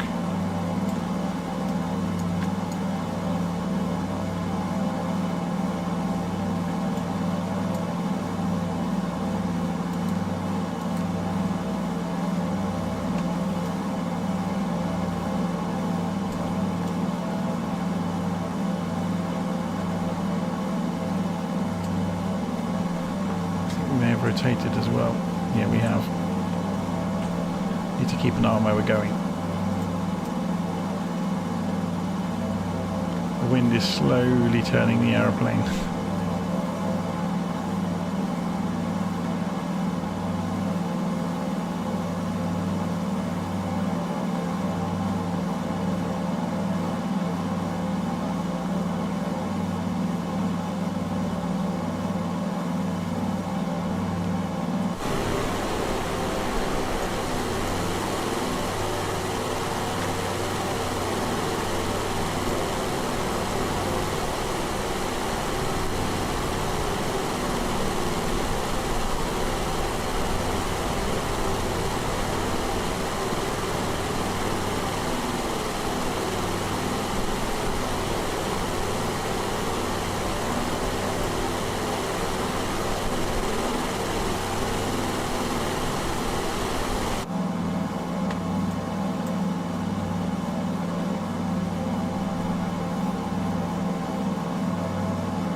Hopefully this will cut us back across the track.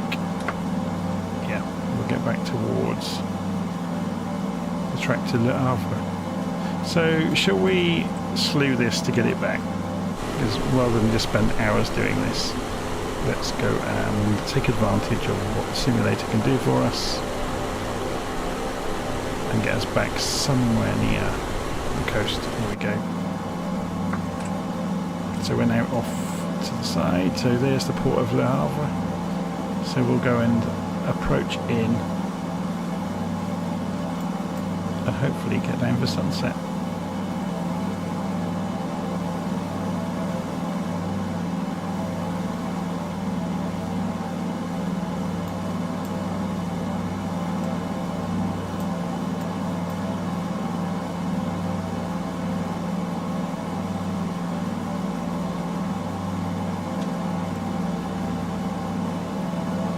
I guess to make it a bit more fun, we could actually fly down the river, couldn't we?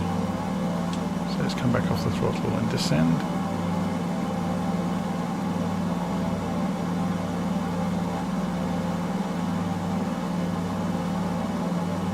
Now, here's a question. If the electrical systems are messed up, can we get the floats back down? We'll find out soon, won't we?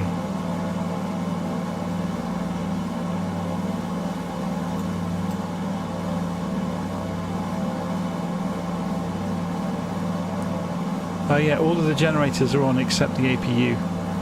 Part of the startup sequence is you use the APU to get the engines running and then you switch the APU off and turn the APU generators off. We tried turning it back on and it made no difference. I think it just might be a bug that we've hit. It is a version 1.0 aeroplane, remember, and you know, it could be something we did. You never can tell until you give real users a chance to mess something up with what they, you know, you can't tell what they might do.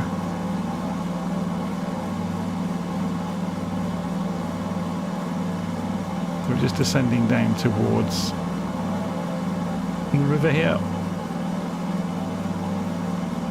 We could land on the river, couldn't we? There's a bridge here though, I think. Yeah. So let's, oops, bash my head into the bits of the cockpit in the way.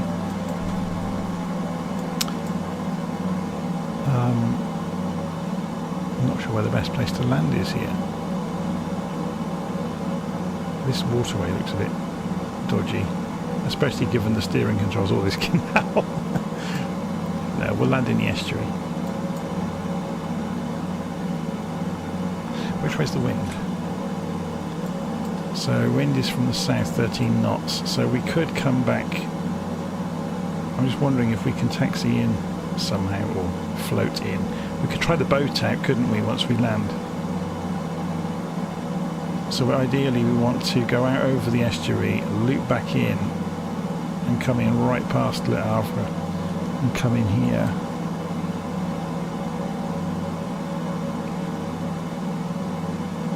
Try and get into the breakwater with the boat. That would be pretty cool, wouldn't it?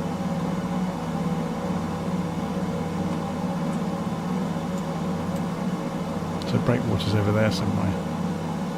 Wonder how well it's modelled.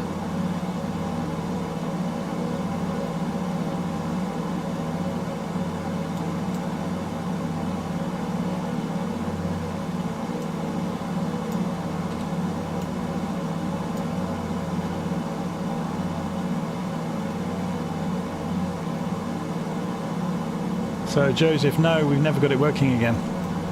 I'll say that, I'm not going to flick it on there and it'll work, won't it? No. We've also got no interior lights in the cockpit, which is a bit odd. So I think I might have broken something in the aeroplane. For a time this gyro compass stopped working, so I've been relying on the binnacle compass instead.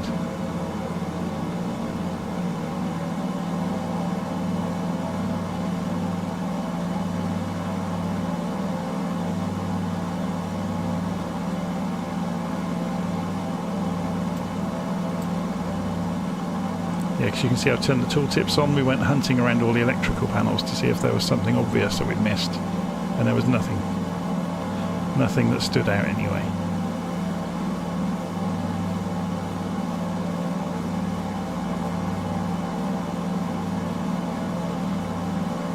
I don't know how accurately this is modelled. If there is a breakwater we can get in, I don't think there will be.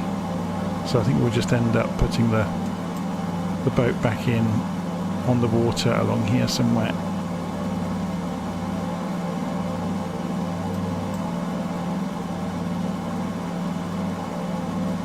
Maybe on the other side though, around by the more built up part of the coast.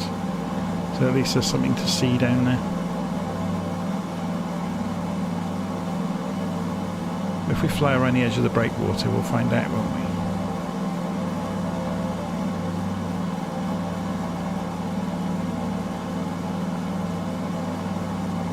So on our way in, let's see. There goes nothing. We have floats. Hurrah! So we can land and not put a wing in the water and rip the plane to pieces.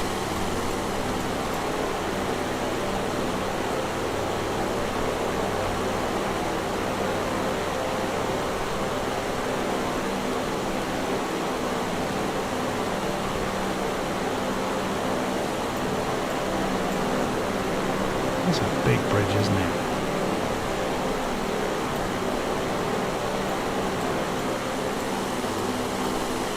So here comes the port.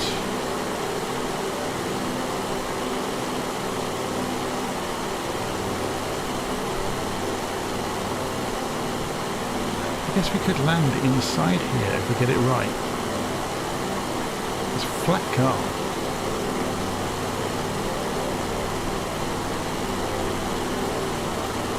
I don't think the breakwaters are modelled accurately. There's just like a line around, which is a shame really. Yeah, they've got trees growing on them.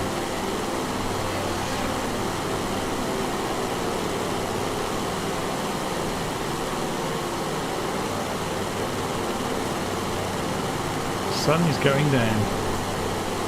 Lights are coming on.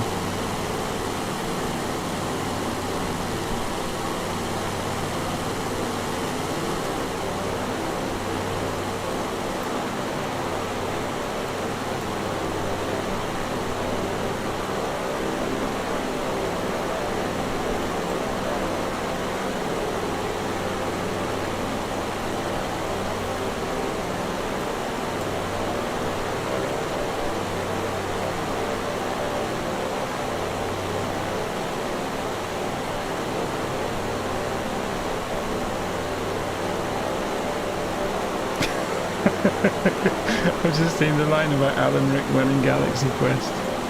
By Grabthar's hammer, you will be avenged. Brilliant.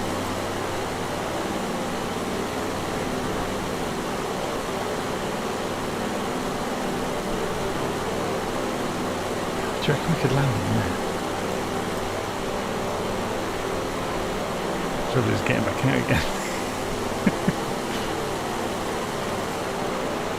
We could certainly land in here, couldn't we? Yeah, that's supposed to not have a line there, look. That's the end of the... Right, let's go and get this ready then. So...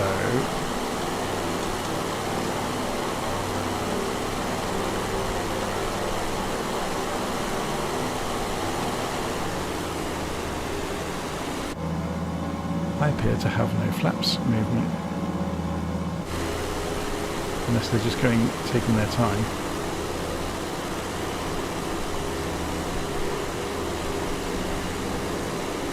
What much speed am I doing? Speed is coming off. Under...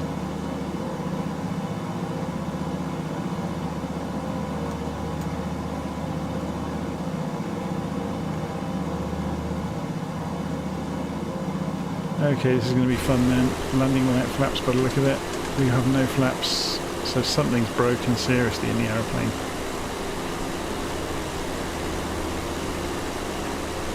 At least it's flat calm though, hey?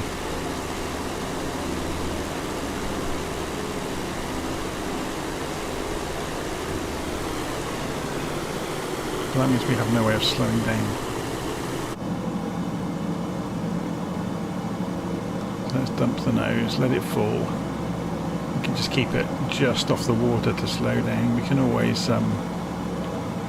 we've only got small rudders though.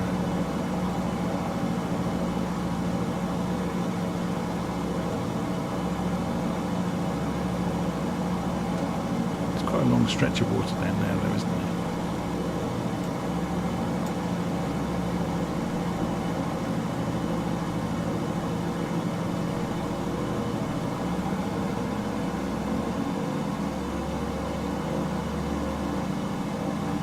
We just have to make sure we jump that bank, otherwise we'll hit it, knowing what happened on the way out.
That looks very cool, doesn't it?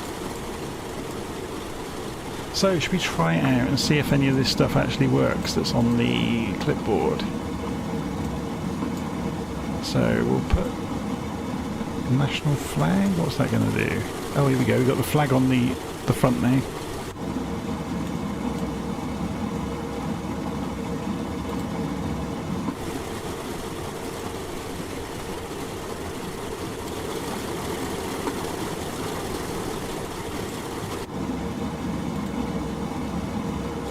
Anchor buoys. So where will it put them? Presumably you have to come to a stop for that to work. So if we go to towing, I want to see this work. Oh, it won't work. Oh, you have to cut the engines first before you can be towed. Okay. So to do that, we just need to cut the mixture.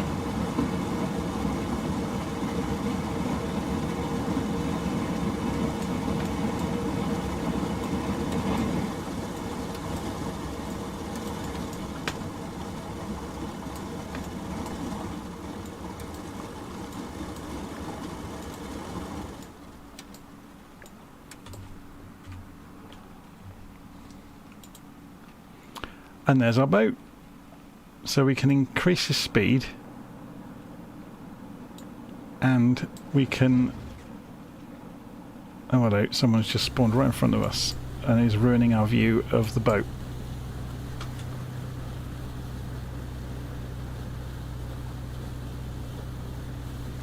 So the boat even has a propeller wake. That's quite cool, isn't it? So if we... Can we get the boat to steer?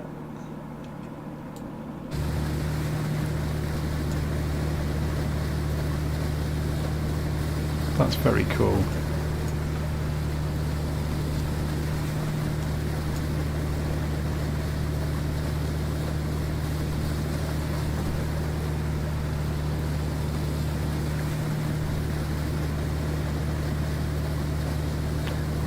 So someone's asking if this is a for real aircraft. Absolutely. This aeroplane was flown for many years through the 1930s and 40s. None of them actually exist anymore.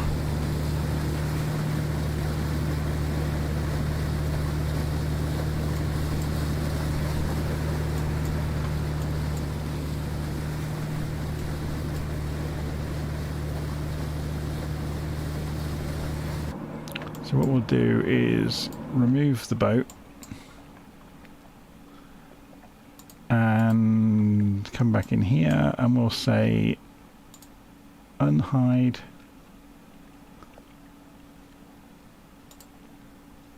do we get, oh yeah, we get a pontoon. Fantastic, there we go. So as soon as the engines are off you can have a pontoon. That is brilliant, isn't it? Absolutely brilliant. So you could play games then with... Oh, I've pulled the Xbox controller out, haven't I? We could have played games with wandering around. We can with the keyboard still, but it won't be quite as good.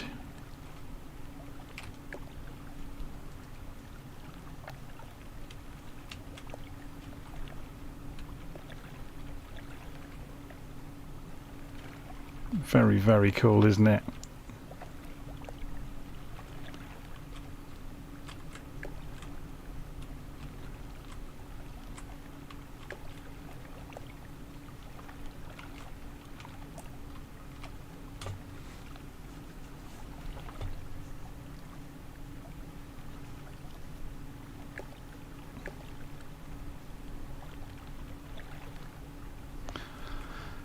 Let's go and see if we can get the lights on.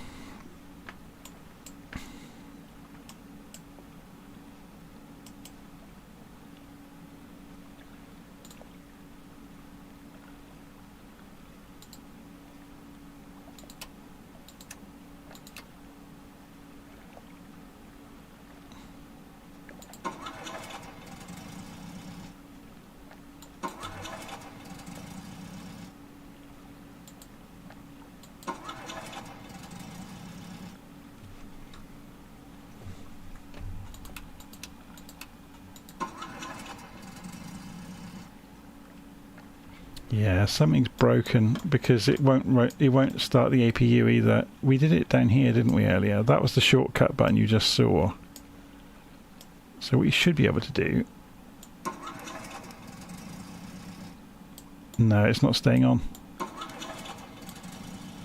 wonder if it's anything to do with all of these being on now. Let's turn these off.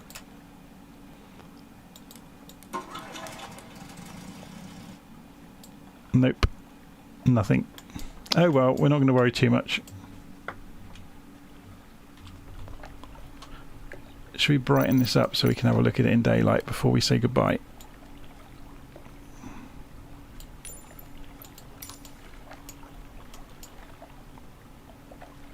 So there we go.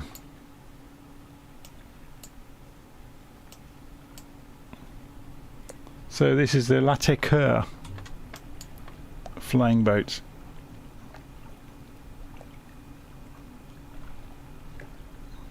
It's very, very cool, isn't it? It's not very expensive either. Right, I'm going to leave it there for the evening. Thank you for following along if you've been watching. and I'll see you all again soon. So the startup procedure is available. Have I put a link in the notes for it? No, I haven't. So, oh, there is a link. If you look in the notes for this flight, there's a link to where all of my procedures are. It's the most recent one. They're all free to download. You can pay a contribution to the channel if you would like to aid my efforts in writing procedures and recording these things. And okay, so yes, thank you once again for watching. This was good fun. Great new aeroplane. Really enjoyed that. See you again soon.